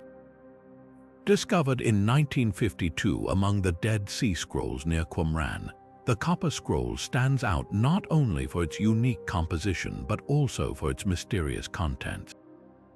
It is not a religious text or a historical account, but rather a detailed inventory of hidden treasures, listing vast quantities of gold, silver, and precious artifacts, along with cryptic instructions on where to find them. The scroll, written in Hebrew, is divided into 64 sections, each describing a specific location and the treasures concealed there. Some of the locations mentioned are relatively clear, such as the Valley of Achor or the Tomb of Zadok, while others remain frustratingly vague, referring to landmarks that have long since vanished or changed over time. The sheer scale of the treasure described is staggering: over 60 tons of silver and gold, along with other valuables. This has led many to speculate that the scroll might be a record of the temple treasures from Jerusalem, hidden away before the Roman destruction of the city in 70 CE. However, the Copper Scroll also raises more questions than it answers. Why was it written on copper, a material far more difficult to inscribe than parchment? Was it meant to preserve the information for future generations, or was it intended to be a symbolic artifact rather than a practical guide? And perhaps most intriguingly, has any of the treasure ever been found? Despite numerous expeditions and extensive research, none of the listed treasures have been recovered, leaving the scroll's claims shrouded in mystery. Theories about the Copper Scroll's origins and purpose abound. Some scholars believe it was created by a sectarian group, possibly the Essenes, who lived in the Qumran region. Others suggest it might have been a hoax or a symbolic document rather than a literal treasure map. The scroll's language and style differ significantly from the other Dead Sea Scrolls, adding another layer of complexity to its interpretation. Could it be a coded message, or does it simply reflect the imaginative storytelling of its time? Modern technology has brought new hope to the search for the Copper Scroll's treasures. Advanced imaging techniques and geographic mapping tools have allowed researchers to revisit the scroll's descriptions with fresh eyes, but the challenges remain immense. Many of the locations mentioned are in politically unstable regions, making excavation efforts difficult or impossible. Additionally, the passage of time has likely altered the landscape, rendering some of the clues unrecognizable. As we ponder the mysteries of the Copper Scroll, we are reminded of the enduring allure of hidden treasures and the human desire to uncover the secrets of the past. Whether the scroll's treasures are real or symbolic, its existence continues to inspire curiosity and adventure. And with that, our journey through ancient mysteries leads us next to the enigmatic Karnak stones, where thousands of standing stones stand as silent witnesses to a forgotten era. Now, as we leave the tantalizing mystery of the Copper Scroll behind, our journey through ancient enigmas takes us to the windswept coast of Brittany in France, where the Karnak stones stand as one of the most puzzling prehistoric monuments in the world. Stretching across more than 4 kilometers, this extraordinary site is home to nearly 3,000 standing stones, arranged in long, parallel rows that seem to stretch endlessly across the landscape. These megaliths, some towering over 4 meters high, have stood here for thousands of years, silently guarding the secrets of their creators. The Karnak stones are divided into 3 main groups: Mainek, Kamario, and Kaleskan, each featuring its own unique arrangement of stones. The Mainek alignments, for example, consist of 11 converging rows of stones, while the Kamario alignments stretch even further, with 10 rows that seem to march toward the horizon. The sheer scale and precision of these formations have led to countless theories about their purpose. Were they astronomical calendars marking the movements of the sun and stars, or perhaps they served as sacred pathways for ancient rituals, guiding worshippers toward spiritual sites? Some have even suggested they were defensive structures, though the lack of evidence for warfare in the region makes this theory less likely. One of the most intriguing aspects of the Karnak stones is their alignment. Many of the rows are oriented toward the rising or setting sun during solstices and equinoxes, suggesting a deep connection to celestial events. This has led researchers to propose that the stones functioned as a kind of prehistoric observatory, helping ancient communities track the seasons and plan agricultural activities. Others argue that the alignments may have had a more symbolic purpose, representing the journey of the soul or the cycles of life and death. Adding to the mystery is the question of how these massive stones were transported and erected. The largest of the Karnak stones weigh several tons, yet they were moved and placed with remarkable precision by a society that lacked modern tools or machinery. This feat of engineering speaks to the ingenuity and determination of the Neolithic people who built them, but it also raises questions about the resources and labor required for such a project. What drove these ancient communities to invest so much effort into creating these monumental structures? Over the centuries, the Karnak stones have inspired a wealth of folklore and legend. Local tales speak of a Roman legion turned to stone by the wizard Merlin, while others suggest the stones are the remains of a giant's army. These stories, though fanciful, reflect the enduring fascination these stones have held for generations. Even today, they continue to captivate archaeologists, historians, and visitors alike, offering a glimpse into a world that remains shrouded in mystery. As we stand before these ancient sentinels, we are reminded of the countless questions they pose. Who were the people who built them? What drove them to create such a monumental site? And what messages, if any, were they trying to convey to future generations? The Karnak stones may never fully reveal their secrets, but their silent presence continues to inspire wonder and curiosity, drawing us ever deeper into the mysteries of our ancient past. And with that, our exploration of ancient enigmas leads us next to the Tartaria tablets, where another fascinating puzzle awaits. Turning our attention now to the Tartaria tablets, we find ourselves stepping into a debate that could rewrite the history of human communication.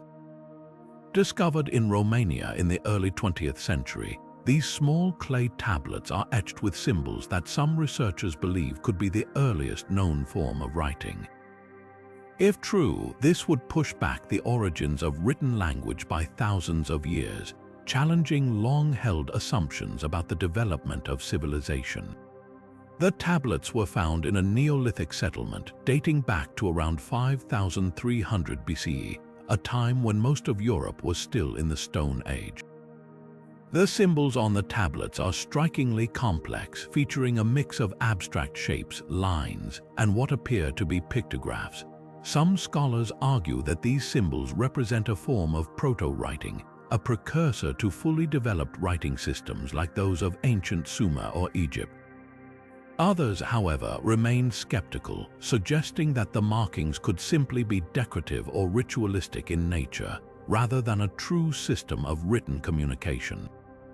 One of the most compelling arguments in favor of the Tartaria tablets as an early writing system comes from their resemblance to other ancient scripts.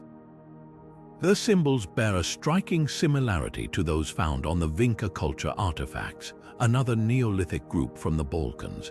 This has led some to propose that the Tartaria tablets are part of a broader, regional tradition of symbolic communication, one that predates the more famous writing systems of Mesopotamia and Egypt.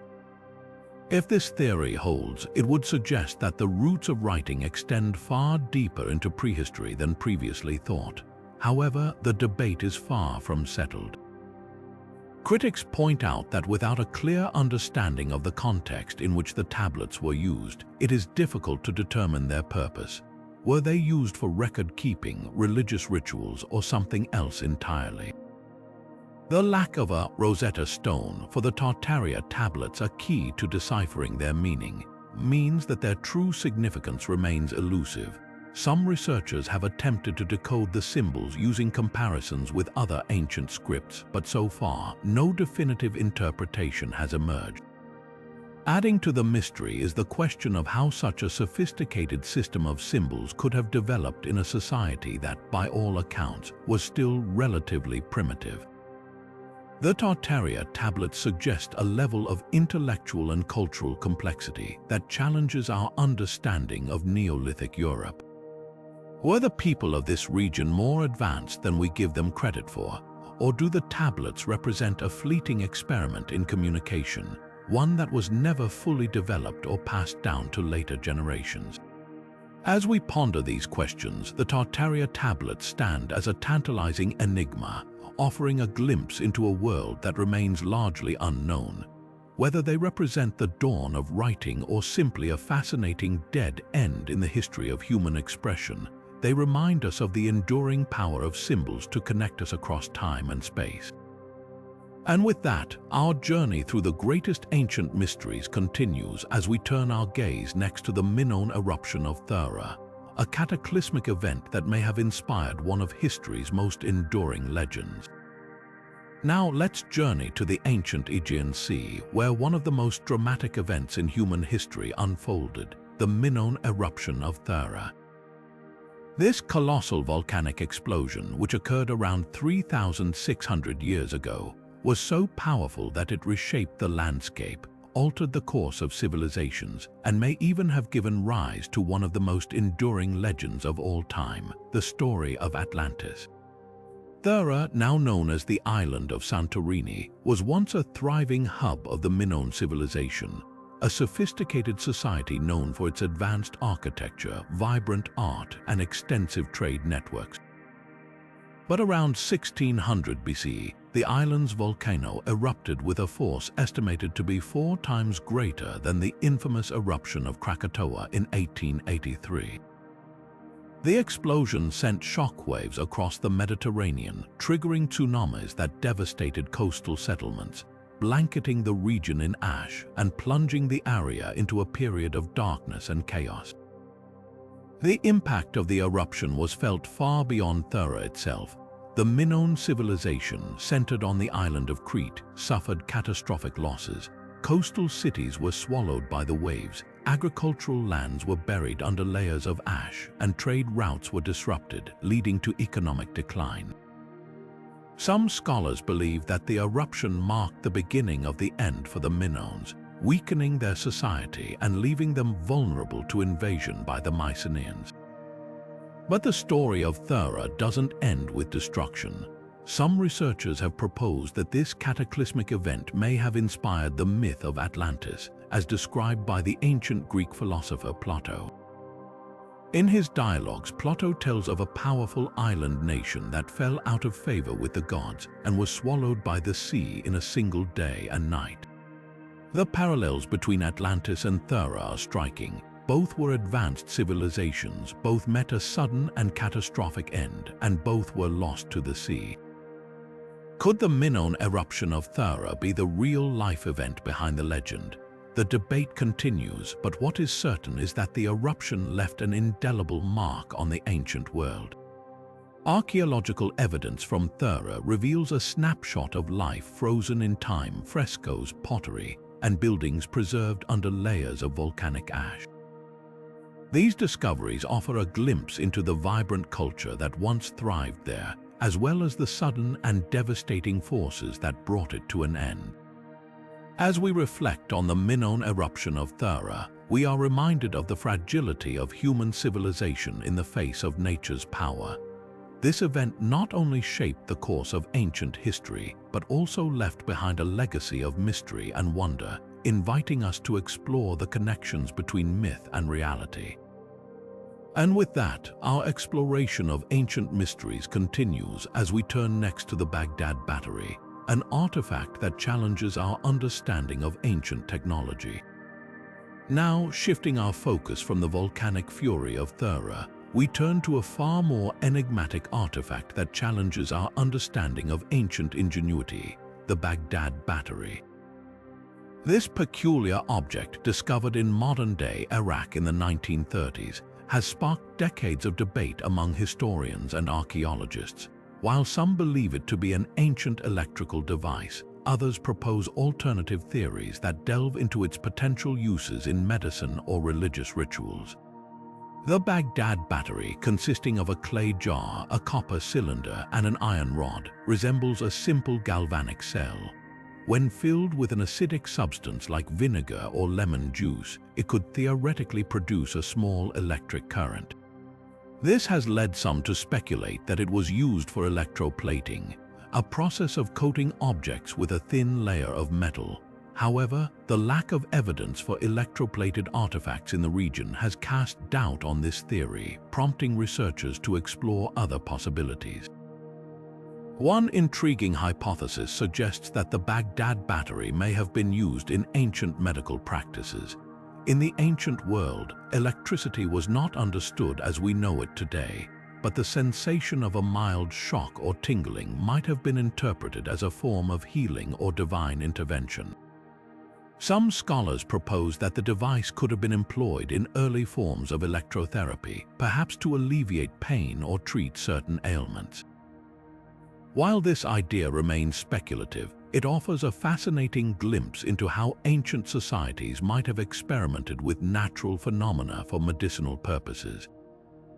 Another compelling theory links the Baghdad Battery to religious or ceremonial practices. In many ancient cultures, objects with mysterious or seemingly magical properties were often incorporated into rituals. The mild electric current produced by the battery could have been seen as a manifestation of divine power, used to awe worshippers or enhance spiritual experiences. Imagine a priest or healer using the device to create a sense of wonder during a ceremony, reinforcing the belief in the supernatural.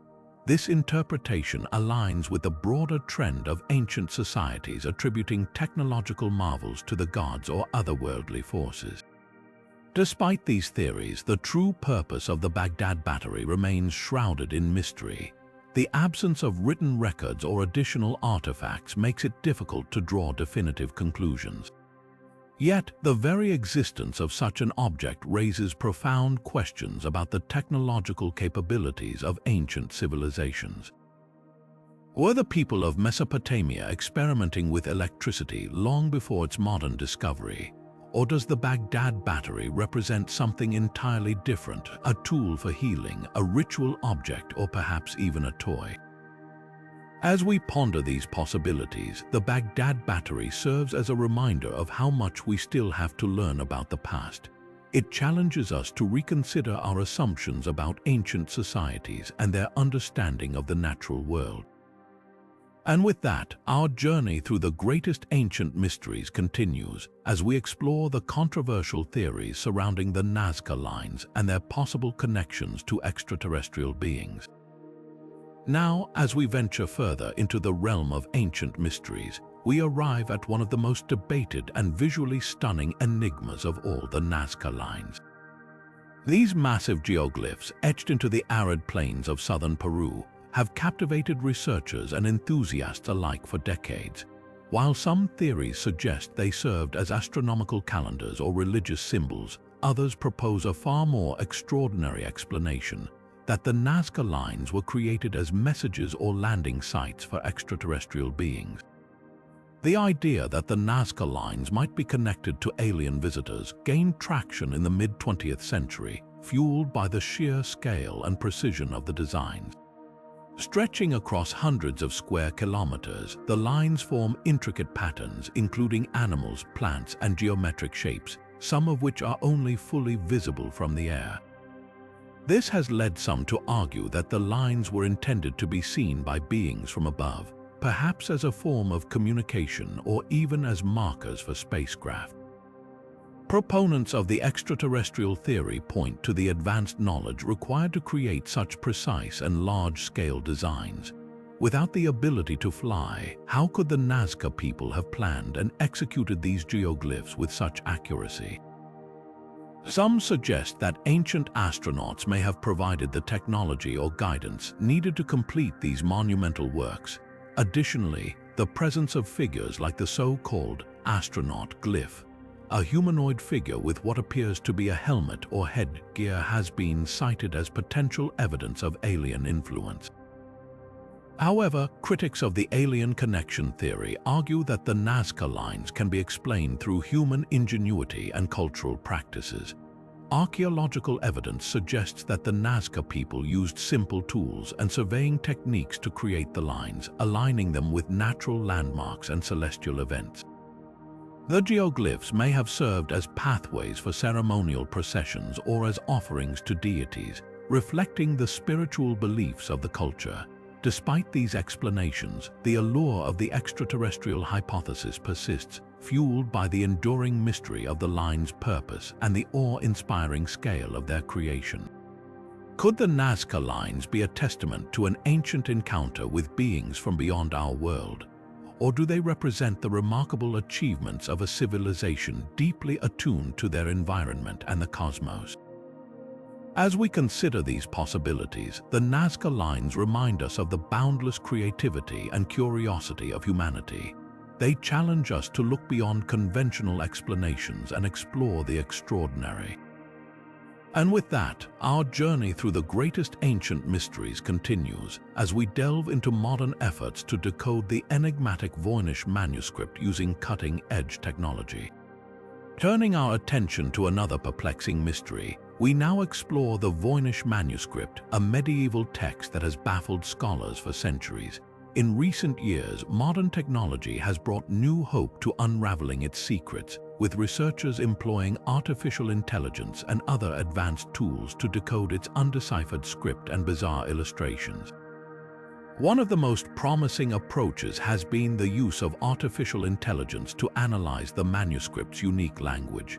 In 2018, a team of researchers from the University of Alberta applied machine learning algorithms to the text, comparing it to hundreds of known languages. Their findings suggested that the manuscript might be written in a form of encoded Hebrew, with the letters rearranged according to a specific pattern. While this breakthrough offered a potential pathway to understanding, the complexity of the cipher and the lack of a definitive key have left the manuscript's true meaning still shrouded in mystery. Another intriguing effort involved the use of spectral imaging and high-resolution scans to uncover hidden details within the manuscript's pages. These techniques revealed faint annotations and corrections, hinting at the possibility of multiple authors or revisions over time. However, even with these advanced tools, the text remains resistant to interpretation, as its symbols and structure defy comparison to any known writing system. Challenges abound in the quest to decode the Voynich manuscript. One major obstacle is the lack of a Rosetta Stone, a parallel text or key that could provide a reference for translation. Without such a guide, researchers must rely on statistical analysis and pattern recognition, which can only take them so far.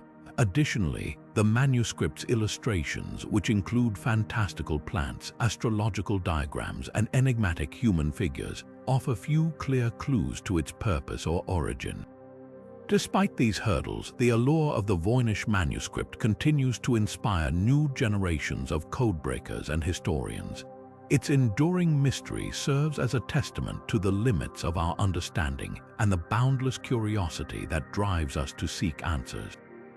As we move forward, the manuscript reminds us that some secrets of the past may remain just out of reach, challenging us to keep exploring and innovating in our quest for knowledge.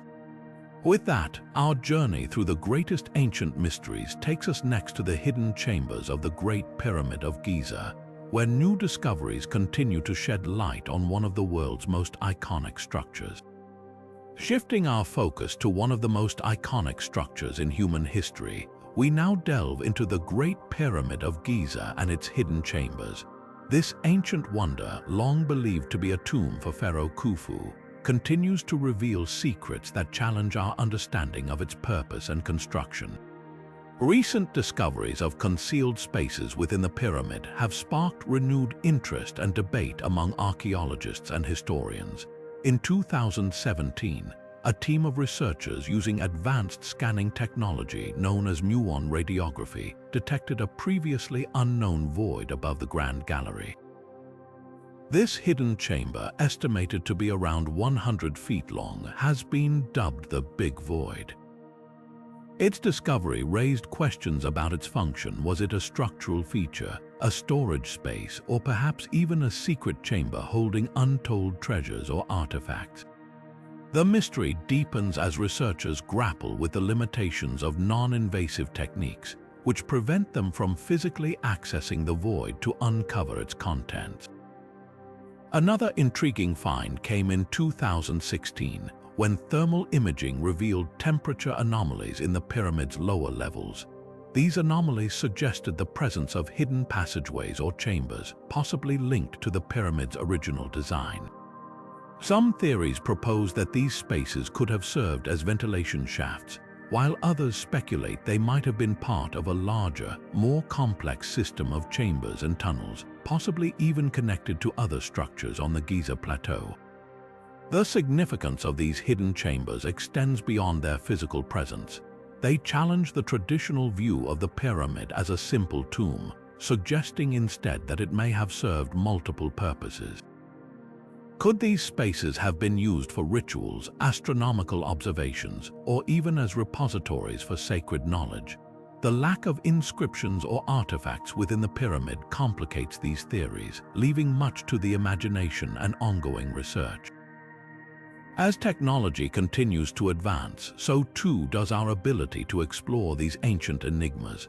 Projects like the Scan Pyramids initiative are at the forefront of this effort, employing cutting-edge tools to map the pyramid's interior without causing damage.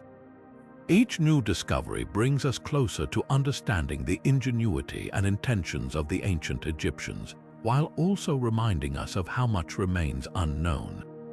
With a Great Pyramid secret still unfolding, our journey through the greatest ancient mysteries now takes us to the enigmatic Sphinx and the enduring question of its missing nose. What stories does this iconic monument hold, and what clues might it offer about the civilization that created it? Turning our attention to the enigmatic Sphinx, we now explore the historical accounts that may shed light on one of its most enduring mysteries, the missing nose. This iconic monument, with the body of a lion and the head of a human, has stood guard over the Giza Plateau for thousands of years, yet the story behind its damaged face remains a subject of fascination and debate.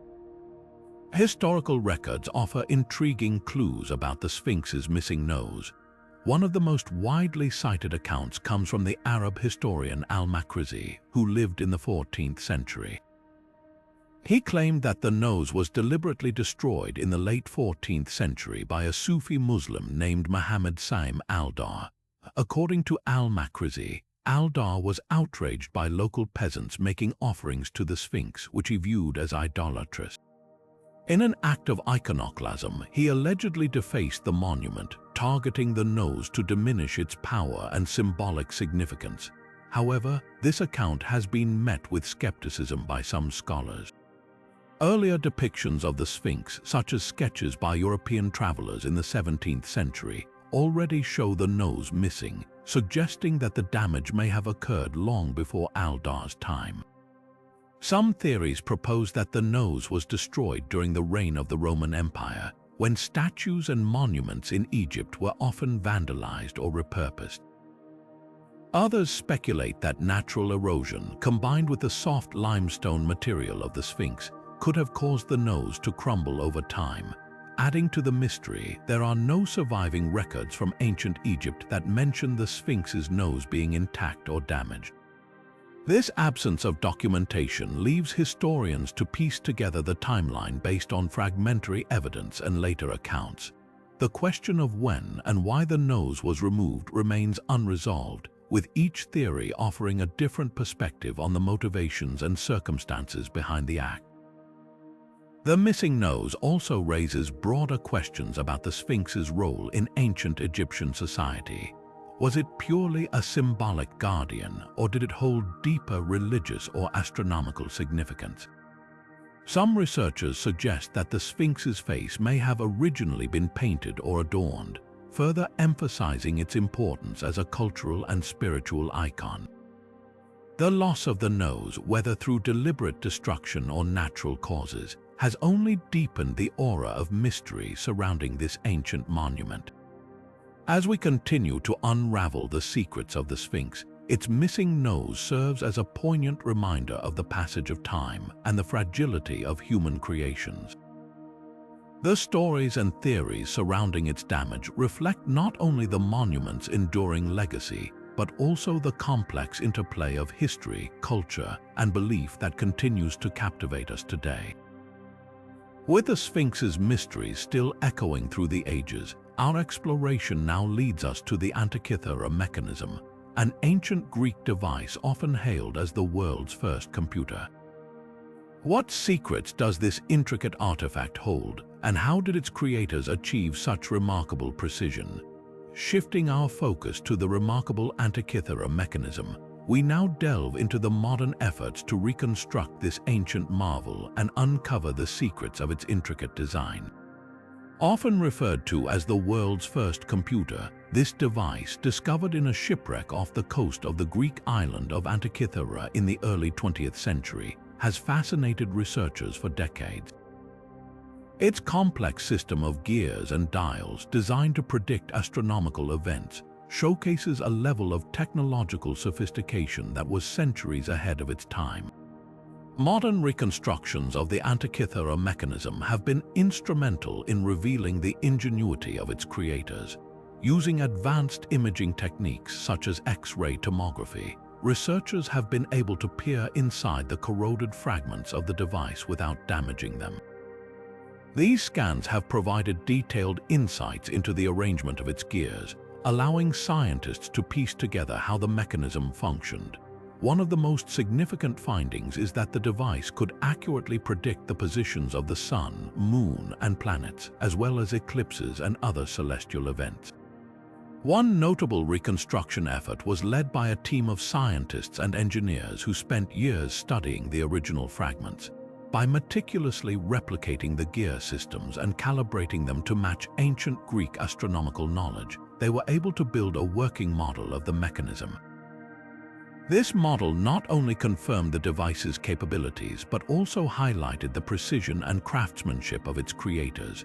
The gears, some as small as a few millimeters in diameter, were cut with remarkable accuracy, demonstrating a level of engineering skill that was unparalleled in the ancient world. These reconstructions have also shed light on the broader context of ancient Greek technology.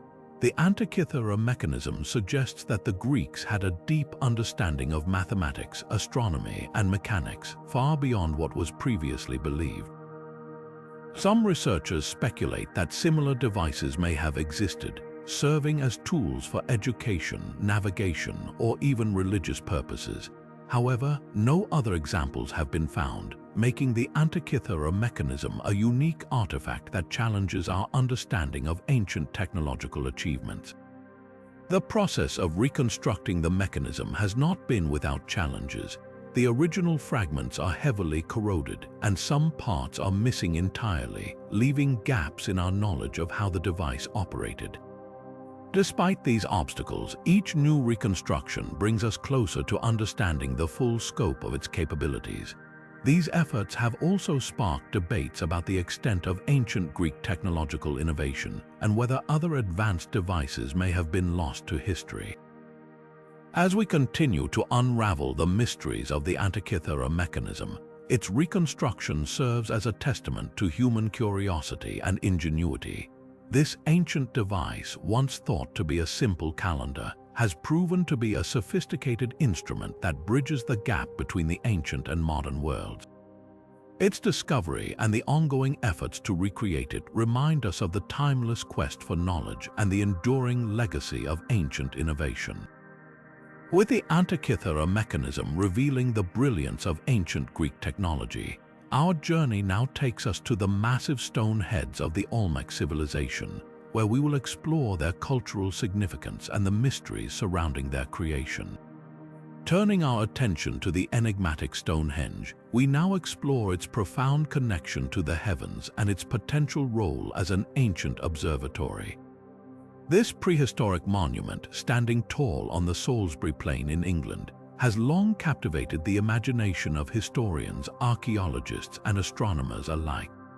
Its massive stones, arranged in a circular formation, are not just a testament to ancient engineering, but also a possible window into the celestial knowledge of its builders. One of the most striking features of Stonehenge is its precise alignment with key astronomical events. During the summer solstice, the rising sun aligns perfectly with the heel stone, casting its rays directly into the center of the monument. Similarly, during the winter solstice, the setting sun aligns with the structure, creating a dramatic interplay of light and shadow. These alignments suggest that Stonehenge was designed to mark the changing seasons, serving as a calendar for agricultural or ceremonial purposes. But the astronomical significance of Stonehenge goes beyond solstices. Some researchers believe that the monument was used to track lunar cycles and predict eclipses. The arrangement of the stones, particularly the Aubrey holes, a ring of pits surrounding the monument, may have been used to map the movements of the moon. This theory is supported by the discovery of cremated human remains in some of these pits, hinting at rituals tied to lunar events. The precision required to align the stones with such celestial phenomena underscores the advanced knowledge of its creators. The possibility that Stonehenge functioned as an ancient observatory raises intriguing questions about the society that built it. Were its creators skilled astronomers who understood the complexities of celestial mechanics, or was their knowledge more intuitive, based on generations of observation and tradition? While we may never know for certain, the monument's alignment with the heavens suggests a deep reverence for the cosmos and a desire to connect with the rhythms of the natural world. Modern studies using advanced technology, such as laser scanning and 3D modeling, have provided new insights into Stonehenge's astronomical significance. These tools have revealed subtle features in the stones, such as carvings and markings, that may have been used to track celestial events. Additionally, the discovery of nearby Neolithic sites, such as Durrington Walls, suggests that Stonehenge was part of a larger ceremonial landscape, further emphasizing its role in ancient astronomical practices. As we continue to unravel the mysteries of Stonehenge, its alignment with celestial events remains one of its most compelling features. This ancient monument, shrouded in mystery, serves as a reminder of humanity's enduring fascination with the stars and our desire to understand the universe. Its stones, standing silent for millennia, continue to whisper secrets of a time when the heavens were a source of both wonder and guidance. With Stonehenge's celestial connections offering a glimpse into the minds of its builders, our journey now takes us to the legendary lost city of Atlantis, where we will explore the geological evidence that may support its existence. Shifting our focus from the celestial wonders of Stonehenge, we now dive into the depths of the ocean and the enduring mystery of the lost city of Atlantis.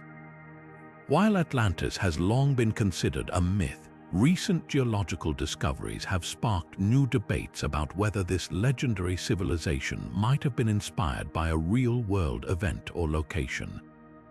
Could there be a kernel of truth hidden beneath the waves? One of the most compelling pieces of evidence comes from the island of Santorini in the Aegean Sea.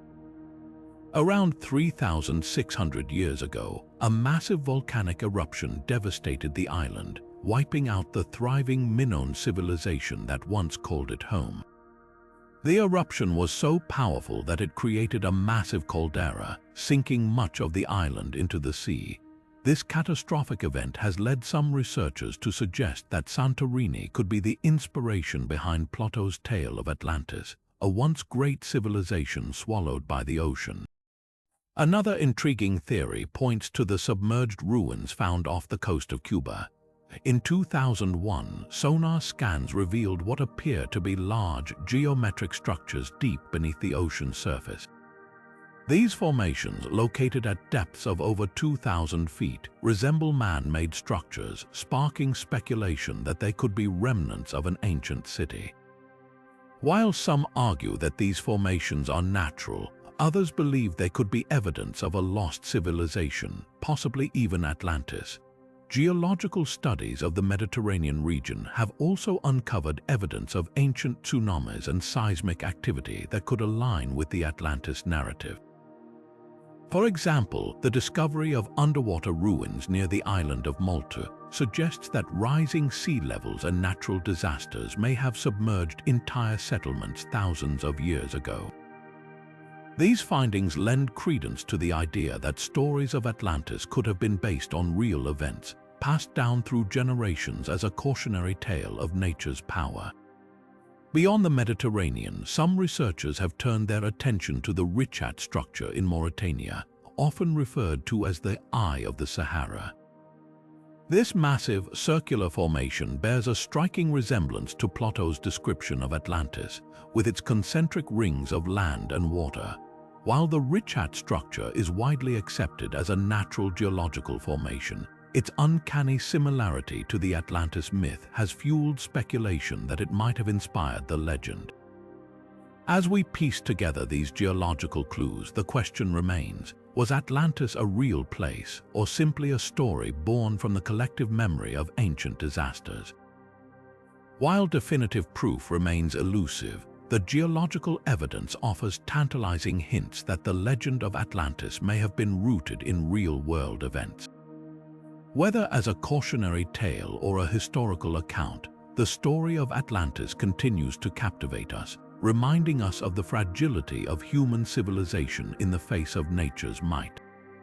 With the mysteries of Atlantis still swirling in our minds, our journey now takes us to the unopened tombs of the Terracotta army, where new discoveries may shed light on the secrets of Emperor Qin Shi Huang's afterlife.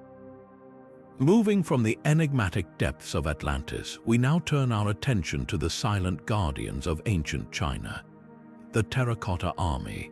While the excavated warriors have already revealed much about Emperor Qin Shi Huang's grand vision for the afterlife, the unopened sections of his tomb complex hold secrets that could rewrite our understanding of this ancient ruler and his empire. The Terracotta army, discovered in 1974 by local farmers, is one of the most astonishing archaeological finds of the 20th century. Thousands of life-sized clay soldiers, each with unique facial features, stand in formation, ready to protect their emperor in the afterlife. But what lies beneath the surface is even more intriguing. The tomb complex, estimated to cover an area of over 56 square kilometers, remains largely unexplored, with the central burial mound of Qin Shi Huang still sealed. Archaeologists have long speculated about what might be hidden within the unopened chambers. Historical records suggest that the tomb is a microcosm of the emperor's empire, complete with rivers of mercury, palaces, and even celestial maps. Advanced ground-penetrating radar scans have revealed anomalies beneath the surface, hinting at vast underground structures and possibly even more terracotta figures. The presence of high levels of mercury in the soil aligns with ancient descriptions of the tomb, adding weight to the idea that these records may be accurate. One of the most tantalizing possibilities is that the unopened sections could contain the remains of Qin Shi Huang himself. The emperor who unified China and began the construction of the Great Wall was obsessed with immortality. His tomb was designed not just as a resting place but as a gateway to eternal life. Some researchers believe that the tomb may hold advanced preservation techniques or even artifacts related to his quest for immortality, such as alchemical texts or elixirs. However, the decision to leave the tomb unexcavated is deliberate. Chinese authorities have prioritized preservation over exploration, fearing that current technology may not be sufficient to protect the delicate artifacts and structures within.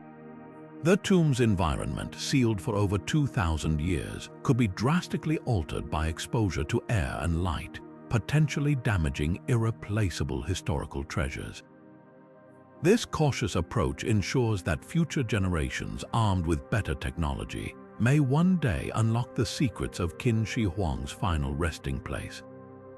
As we ponder the mysteries hidden within the unopened tombs, one thing is certain: the Terracotta army is more than just a collection of clay soldiers. It is a testament to the ambition, power, and ingenuity of one of history's most influential rulers. What lies beneath the surface may hold the key to understanding not just Qin Shi Huang's legacy, but the very foundations of Chinese civilization. With the secrets of the Terracotta army still buried, our journey now takes us to the environmental mysteries of Easter Island, where the construction of the Moai statues may have contributed to the island's ecological collapse. Shifting our focus from the silent guardians of China, we now journey to the remote shores of Easter Island, where the towering Moai statues stand as both a marvel of human ingenuity and a cautionary tale of environmental consequences. These massive stone figures, carved by the Rapa Nui people, have long fascinated archaeologists and historians, but beyond their imposing presence lies a deeper mystery. How did the construction of these statues contribute to the ecological collapse of the island? Easter Island, or Rapa Nui, is one of the most isolated inhabited places on Earth. When the first Polynesian settlers arrived around the 12th century, they found a lush, forested island teeming with resources. Over time, the Rapa Nui people developed a complex society, with the Moai statues serving as central symbols of power, ancestry, and spiritual connection. However, the very act of creating and transporting these statues may have set the stage for the island's downfall. The construction of the Moai required vast amounts of timber. Trees were essential for creating the sledges and ropes used to move the massive statues, some of which weighed up to 80 tons, from the quarries to their ceremonial platforms. As the demand for timber grew, deforestation accelerated, stripping the island of its once thick forests. Without trees, the soil became vulnerable to erosion, leading to a decline in agricultural productivity. The loss of forests also disrupted the island's ecosystem, affecting bird populations and other wildlife that the Rapa Nui relied on for food. Some researchers argue that the societal obsession with building Moai may have exacerbated these environmental pressures. The competition among clans to erect larger and more impressive statues could have led to overexploitation of resources, further straining the island's fragile environment. As resources dwindled, the Rapa Nui society faced increasing conflict and social upheaval, culminating in a dramatic population decline. However, the story of Easter Island is not just one of ecological mismanagement. Recent studies suggest that the arrival of Europeans in the 18th century, along with the introduction of diseases and the slave trade, played a significant role in the island's collapse. The environmental degradation caused by the Rapa Nui people may have weakened their society, but external factors likely delivered the final blow. The Moai statues, now silent sentinels of a bygone era, serve as a powerful reminder of the delicate balance between human ambition and environmental sustainability. As we reflect on the lessons of Easter Island, we are reminded that even the most awe-inspiring achievements can come at a cost. The story of the Moai challenges us to consider how our own actions today might shape the future of our planet. With the mysteries of Easter Island behind us, our exploration now turns to the Dead Sea Scrolls, where new discoveries continue to shed light on ancient religious texts and their enduring significance. Turning our attention from the silent stone giants of Easter Island, we now delve into the ancient texts that have reshaped our understanding of religious history, the Dead Sea Scrolls. Discovered in the mid-20th century, these scrolls have long been a cornerstone of biblical scholarship, offering a rare glimpse into the beliefs and practices of ancient Jewish communities. But even decades after their discovery, new findings continue to emerge, shedding fresh light on these enigmatic documents and their significance. One of the most exciting recent discoveries involves previously unreadable fragments of the scrolls. Using advanced imaging technologies such as multispectral imaging and artificial intelligence, researchers have been able to decipher text that was once thought lost to time. These newly revealed passages include additional verses from well-known biblical texts, as well as previously unknown writings that provide insight into the diversity of religious thought in the ancient world. For example, some fragments suggest alternative interpretations of key biblical stories, challenging long-held assumptions about their meaning and origins. Another groundbreaking development is the identification of new scroll fragments that were previously thought to be unrelated. By analyzing the handwriting, materials, and content, scholars have been able to piece together fragments from different scrolls, reconstructing texts that were fragmented or incomplete. This has led to a deeper understanding of how these scrolls were organized and used by the communities that created them. Some of these reconstructed texts include hymns, prayers, and legal documents, offering a more comprehensive picture of daily life and spiritual practices in ancient Judea. Perhaps most intriguing are the discoveries that challenge traditional narratives about the authorship and purpose of the scrolls. While many of the scrolls were once believed to have been written by a single sect, such as the Essenes, recent findings suggest a more complex picture. Variations in writing styles, language, and content indicate that the scrolls may have been produced by multiple groups, each with their own interpretations of scripture and religious law. This diversity highlights the rich tapestry of beliefs that existed in the ancient world, and underscores the importance of the Dead Sea Scrolls as a window into this vibrant period of history. The implications of these discoveries extend far beyond academic circles. For religious communities, the scrolls provide a tangible connection to the past, offering new perspectives on sacred texts and traditions. For historians, they serve as a valuable resource for understanding the cultural and political dynamics of ancient Judea. And for the broader public, the ongoing study of the Dead Sea Scrolls is a reminder of the enduring power of ancient mysteries to captivate and inspire. As we continue to uncover the secrets of the Dead Sea Scrolls, we are reminded that the past is never truly static. Each new discovery adds another layer to our understanding, inviting us to revisit old questions and explore new ones. With this in mind, our journey now takes us to the legendary Hanging Gardens of Babylon, where we'll explore whether this ancient wonder truly existed and what its possible locations and designs might reveal about the ingenuity of the ancient world. Now, as we step away from the ancient texts of the Dead Sea Scrolls, let's turn our gaze to one of the most legendary wonders of the ancient world, the Hanging Gardens of Babylon. For centuries, these gardens have been celebrated as a marvel of engineering and beauty, often described as a lush, terraced paradise rising above the desert. But here's the twist. Some scholars argue that the gardens might not have been in Babylon at all. Instead, they propose that the gardens could have been located in Nineveh, the capital of the Assyrian Empire, or even in other ancient cities entirely. One of the most compelling arguments for Nineveh as the true location comes from ancient texts and archaeological evidence. The Assyrian king Sennacherib, who ruled in the early 7th century BC, left behind detailed inscriptions describing a magnificent garden he built in Nineveh. These accounts mention advanced irrigation systems, exotic plants, and terraced structures that closely match the descriptions of the Hanging Gardens. Some researchers believe that over time, the stories of these gardens were mistakenly attributed to Babylon, perhaps due to the blending of historical narratives or the fame of Babylon as a cultural hub. Adding to the mystery, excavations in Nineveh have uncovered remnants of an elaborate water system, including aqueducts and canals which could have supported such a grand garden. These findings align with the descriptions of the garden's sophisticated irrigation methods, which were said to have allowed water to flow upward to the highest terraces.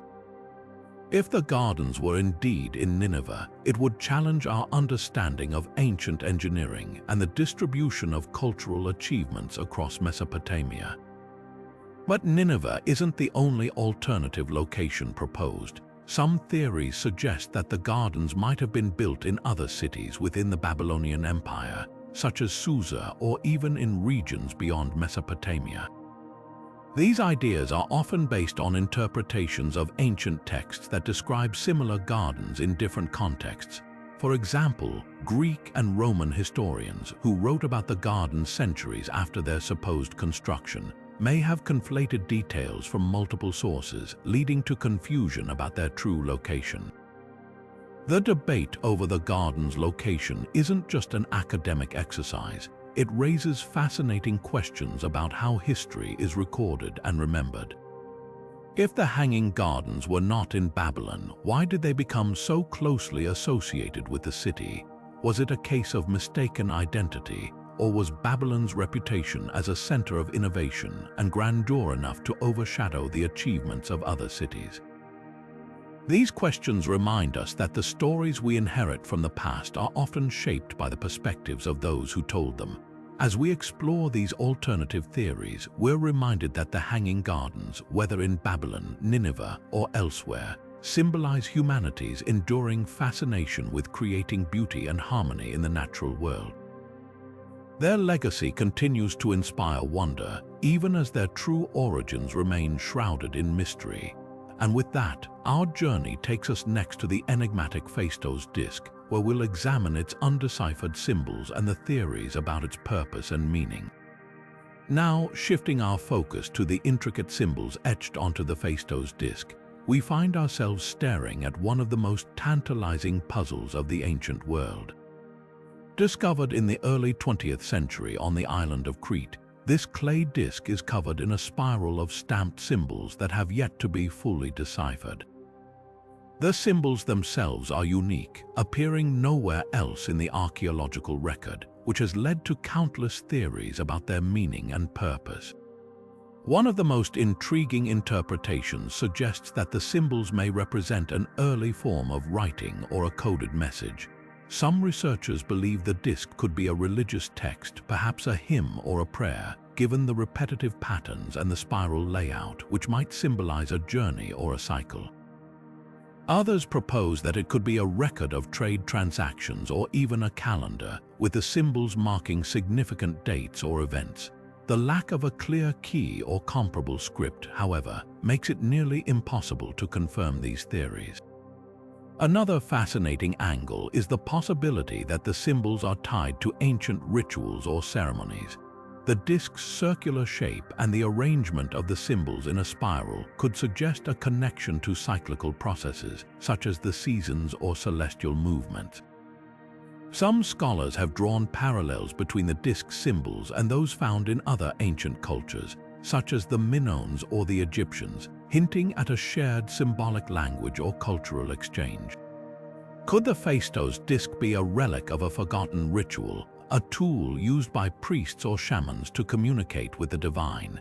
Adding to the mystery, the disk's symbols are arranged in groups which some researchers interpret as words or phrases. This has led to attempts to link the symbols to known ancient languages, such as Linear or even early forms of Greek. While no definitive connections have been made, the effort to decode the disk continues to captivate linguists and historians alike. The challenge lies not only in deciphering the symbols but also in understanding the context in which they were created. Were they meant to convey practical information, or were they part of a larger symbolic system tied to the beliefs and practices of the people who made them?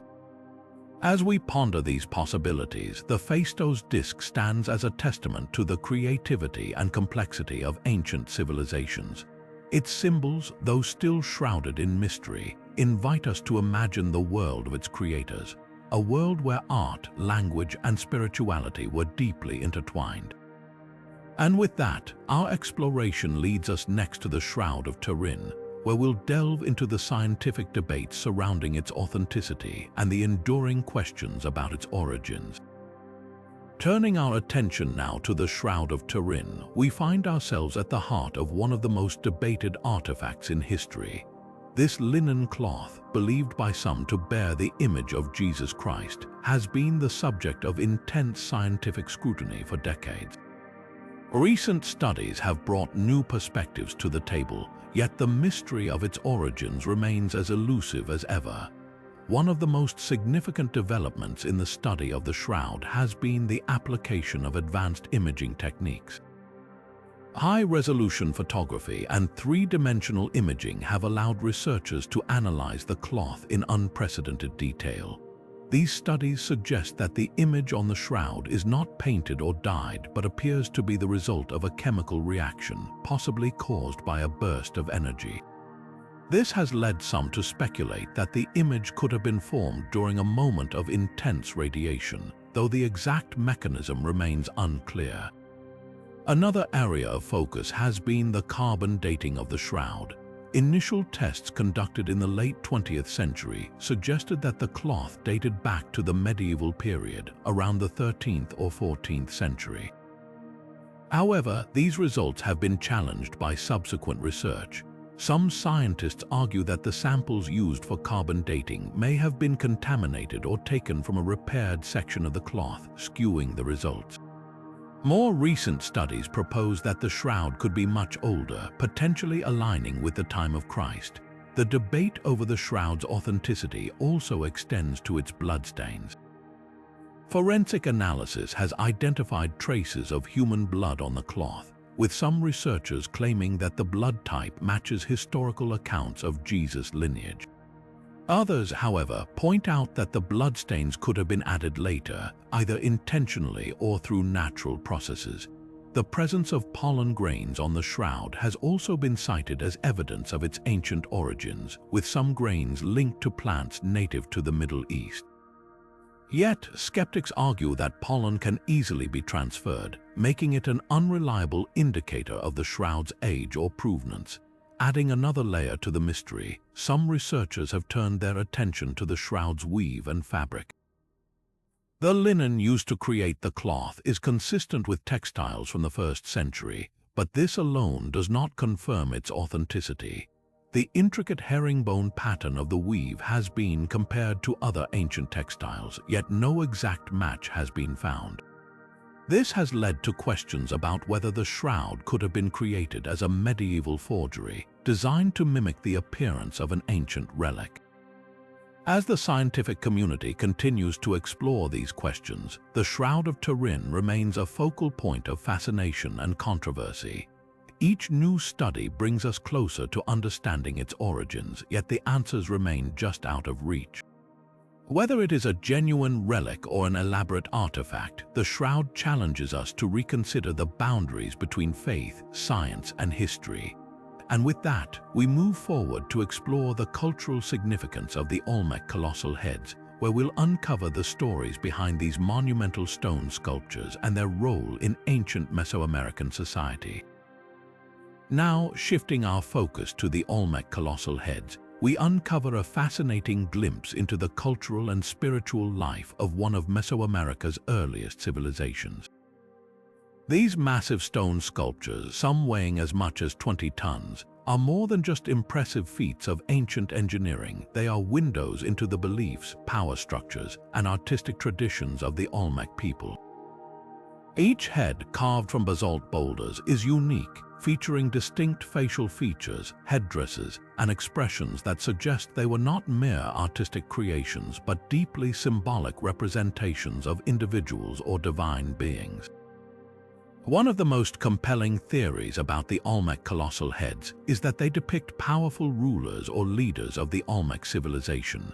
The intricate headdresses adorning many of the sculptures are thought to signify authority, possibly representing the regalia worn by Olmec kings during ceremonies or rituals. These headdresses often include motifs such as jaguar pelts or feathers, symbols closely associated with power and divinity in Olmec culture. The individualized facial features, ranging from broad noses to pronounced lips, further support the idea that these heads were portraits of specific individuals, immortalizing their legacy in stone. But the significance of these heads may extend beyond the earthly realm. Some scholars propose that the sculptures could represent deities or ancestors, serving as a bridge between the Olmec people and the spiritual world.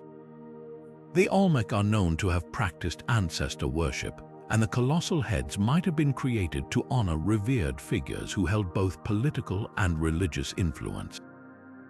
The placement of these heads in ceremonial centers or near important structures suggests they played a central role in rituals, possibly acting as intermediaries between the living and the divine.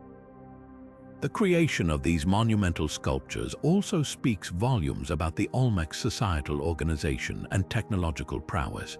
Transporting and carving such massive stones required not only advanced engineering skills but also a highly coordinated labor force. This level of organization hints at a complex society with a clear hierarchy, where rulers or elites could command the resources and manpower needed for such ambitious projects. The sheer scale of the heads underscores the importance of the individuals or beings they represented, emphasizing their centrality to Olmec identity and belief systems. Interestingly, the Olmec colossal heads also raise questions about the civilization's interactions with other cultures. The stylistic elements seen in the sculptures, such as the use of jaguar imagery, appear in later Mesoamerican cultures like the Maya and Aztec. This suggests that the Olmec may have influenced the artistic and religious traditions of their successors, leaving a lasting legacy that extended far beyond their own time.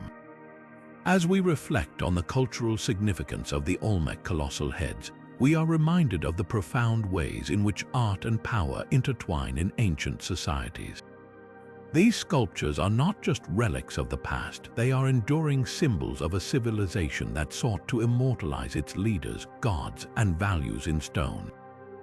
And with that, we turn our attention to the next mystery, where we'll explore the fragments of knowledge that survived the destruction of the lost library of Alexandria and their impact on our understanding of ancient wisdom. Now, as we step into the realm of ancient wisdom, let's uncover the fragments of knowledge that miraculously survived the destruction of the lost library of Alexandria. While the library itself was lost to history, its legacy lives on through the scattered texts and ideas that escaped the flames, offering us a glimpse into the intellectual treasures it once housed. These surviving fragments have become invaluable to modern scholarship, helping us piece together the vast tapestry of ancient knowledge that might otherwise have been lost forever. One of the most remarkable aspects of the library's legacy is how its influence extended far beyond its physical walls. Many of the works stored in Alexandria were copied and distributed to other centers of learning across the ancient world. Scholars and scribes, recognizing the importance of preserving knowledge, made duplicates of texts on subjects ranging from astronomy and mathematics to philosophy and medicine. These copies, though few in number, became the foundation for later intellectual movements, ensuring that the ideas of ancient thinkers like Euclid, Archimedes, and Ptolemy were not entirely erased from history. Among the surviving texts, some of the most significant include works by the Greek physician Galen, whose medical writings shaped the field for centuries, and the mathematical treatises of Euclid, which laid the groundwork for modern geometry. These texts, preserved in monasteries, private collections, and other libraries, were rediscovered during the Renaissance, sparking a revival of interest in classical knowledge. Without these surviving fragments, much of what we know about ancient science, philosophy, and literature might have remained hidden. The impact of these texts on modern scholarship cannot be overstated. They have allowed historians and researchers to reconstruct the intellectual achievements of the ancient world, providing insights into how early civilizations approached complex problems and developed groundbreaking theories. For example, the rediscovery of Ptolemy's Almagest in the Middle Ages revolutionized astronomy, while the works of Aristotle and Plato continue to influence philosophical thought to this day. These surviving texts serve as a bridge between the past and the present, reminding us of the enduring power of knowledge. Yet, the story of the lost library of Alexandria also raises questions about what was lost.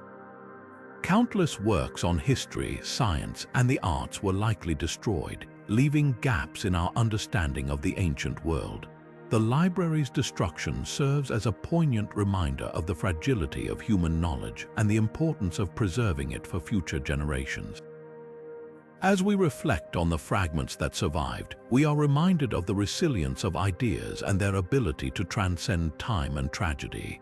With this in mind, we now turn our attention to the next mystery, where we'll explore how environmental changes may have contributed to the decline of the ancient city of Mohenjo-Daro, shedding light on the delicate balance between civilization and nature.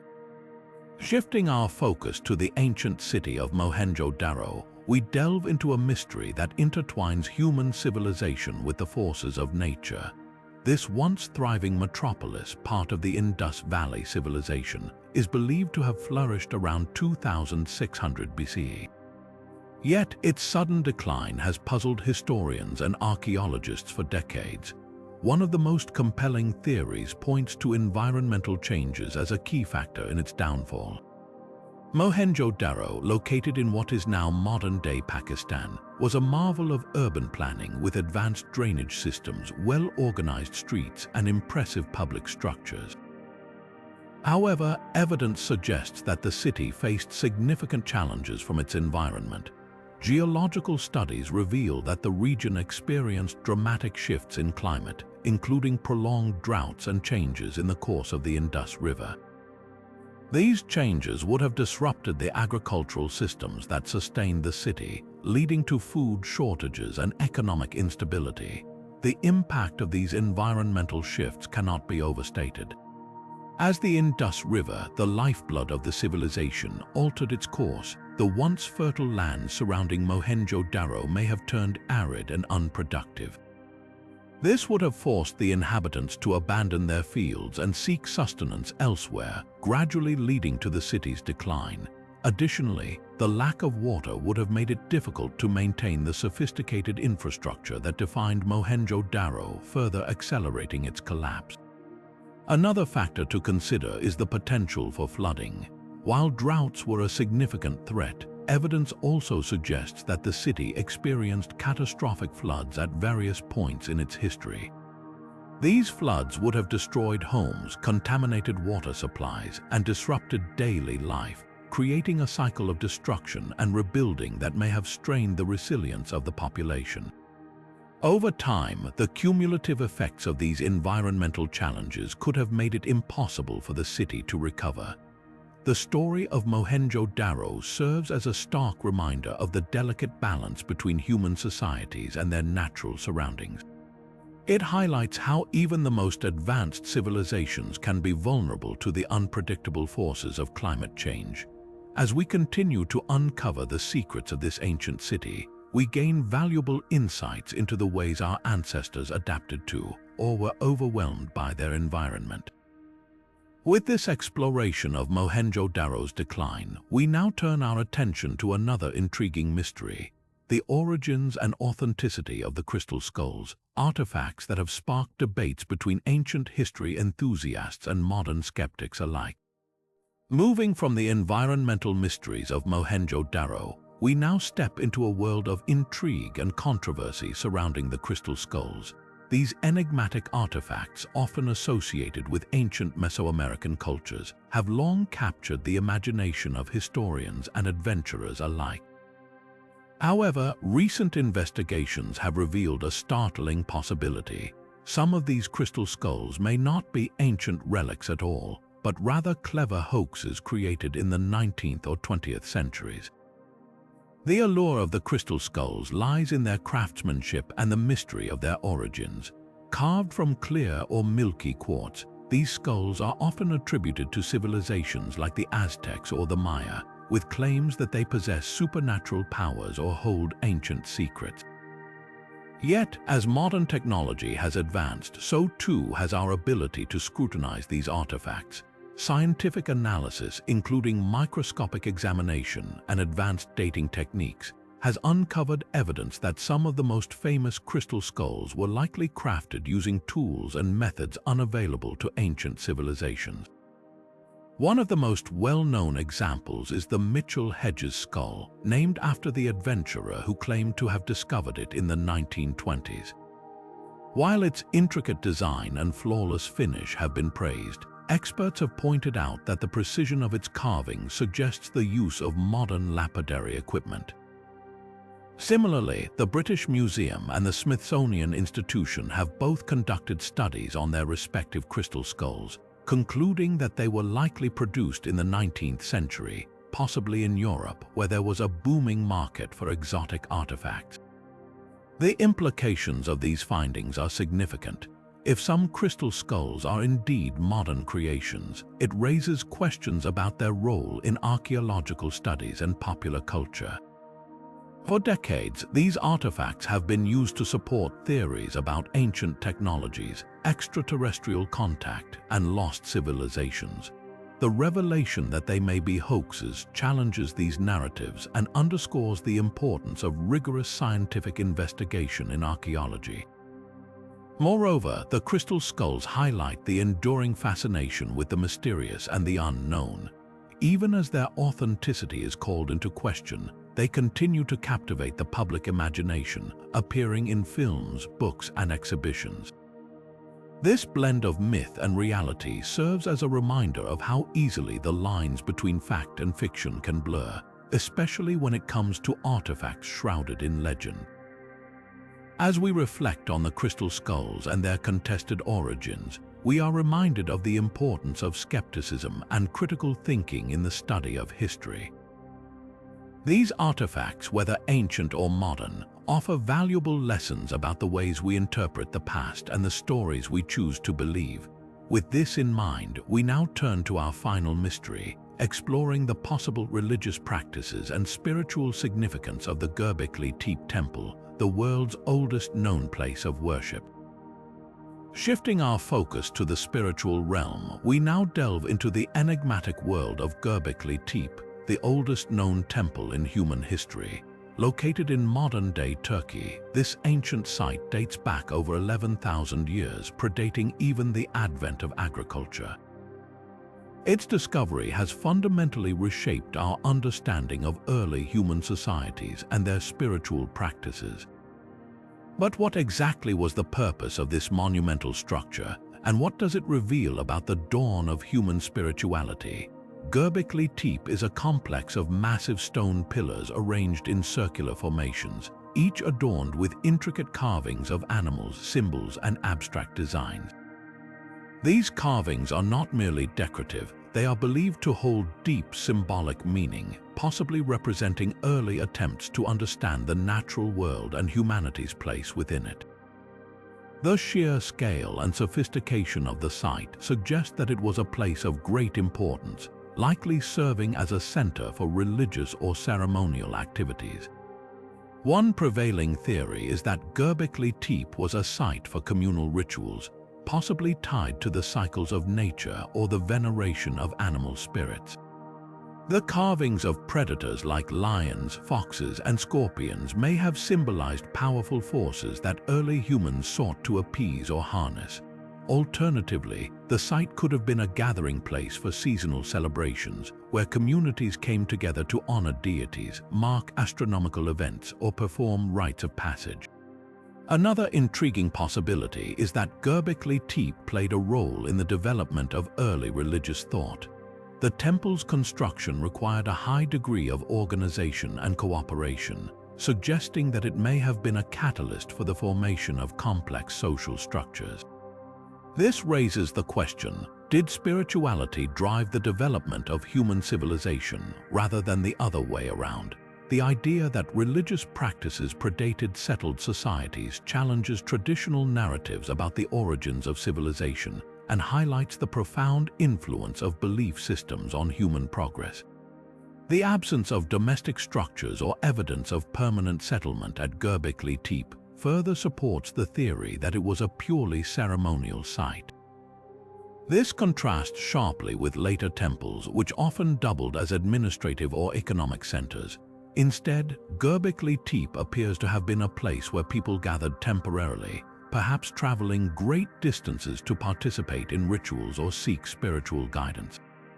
This nomadic aspect adds another layer of mystery to the site, as it suggests a shared cultural or religious identity among disparate groups.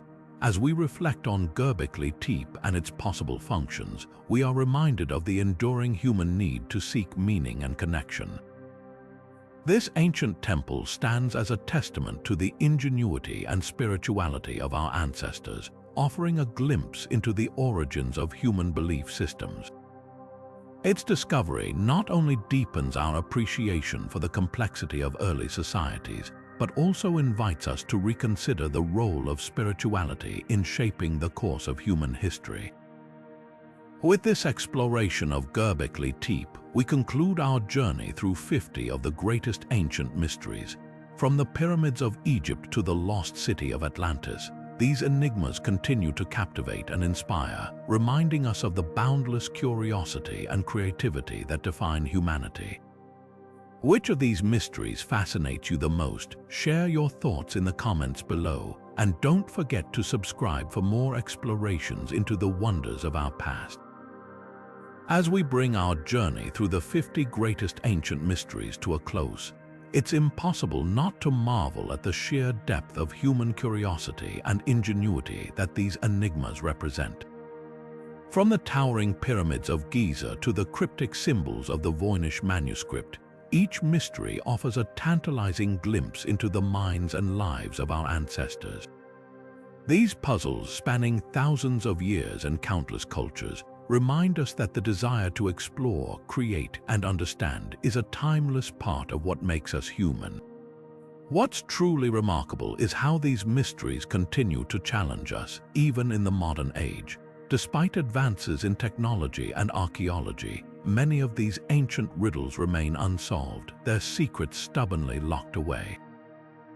Whether it's the purpose of Stonehenge, the fate of the Roanoke colony, or the origins of the crystal skulls, each mystery invites us to question, to hypothesize, and to dream. They remind us that history is not just a record of what we know, but also a map of what we have yet to discover. The enduring allure of these ancient mysteries lies in their ability to connect us across time. They spark our imagination, fuel our curiosity, and inspire us to look beyond the surface of what we think we know. They challenge us to consider the possibility that our ancestors were far more advanced, creative, and complex than we often give them credit for. And perhaps most importantly, they remind us that the pursuit of knowledge is a journey without end. As we reflect on these 50 enigmas, we're left with a profound sense of wonder and a renewed appreciation for the mysteries that still surround us. Which of these ancient puzzles captivates you the most? Is it the haunting beauty of the Nazca Lines, the technological marvel of the Antikythera Mechanism, or the spiritual significance of Göbekli Tepe? Share your thoughts in the comments below. We'd love to hear which mystery resonates with you. If you've enjoyed this exploration of the past, don't forget to subscribe and hit the notification bell for more deep dives into history's greatest enigmas. The quest for answers is far from over, and we can't wait to continue unraveling the secrets of our world with you. Until next time, keep questioning, keep exploring, and keep marveling at the wonders of our shared history.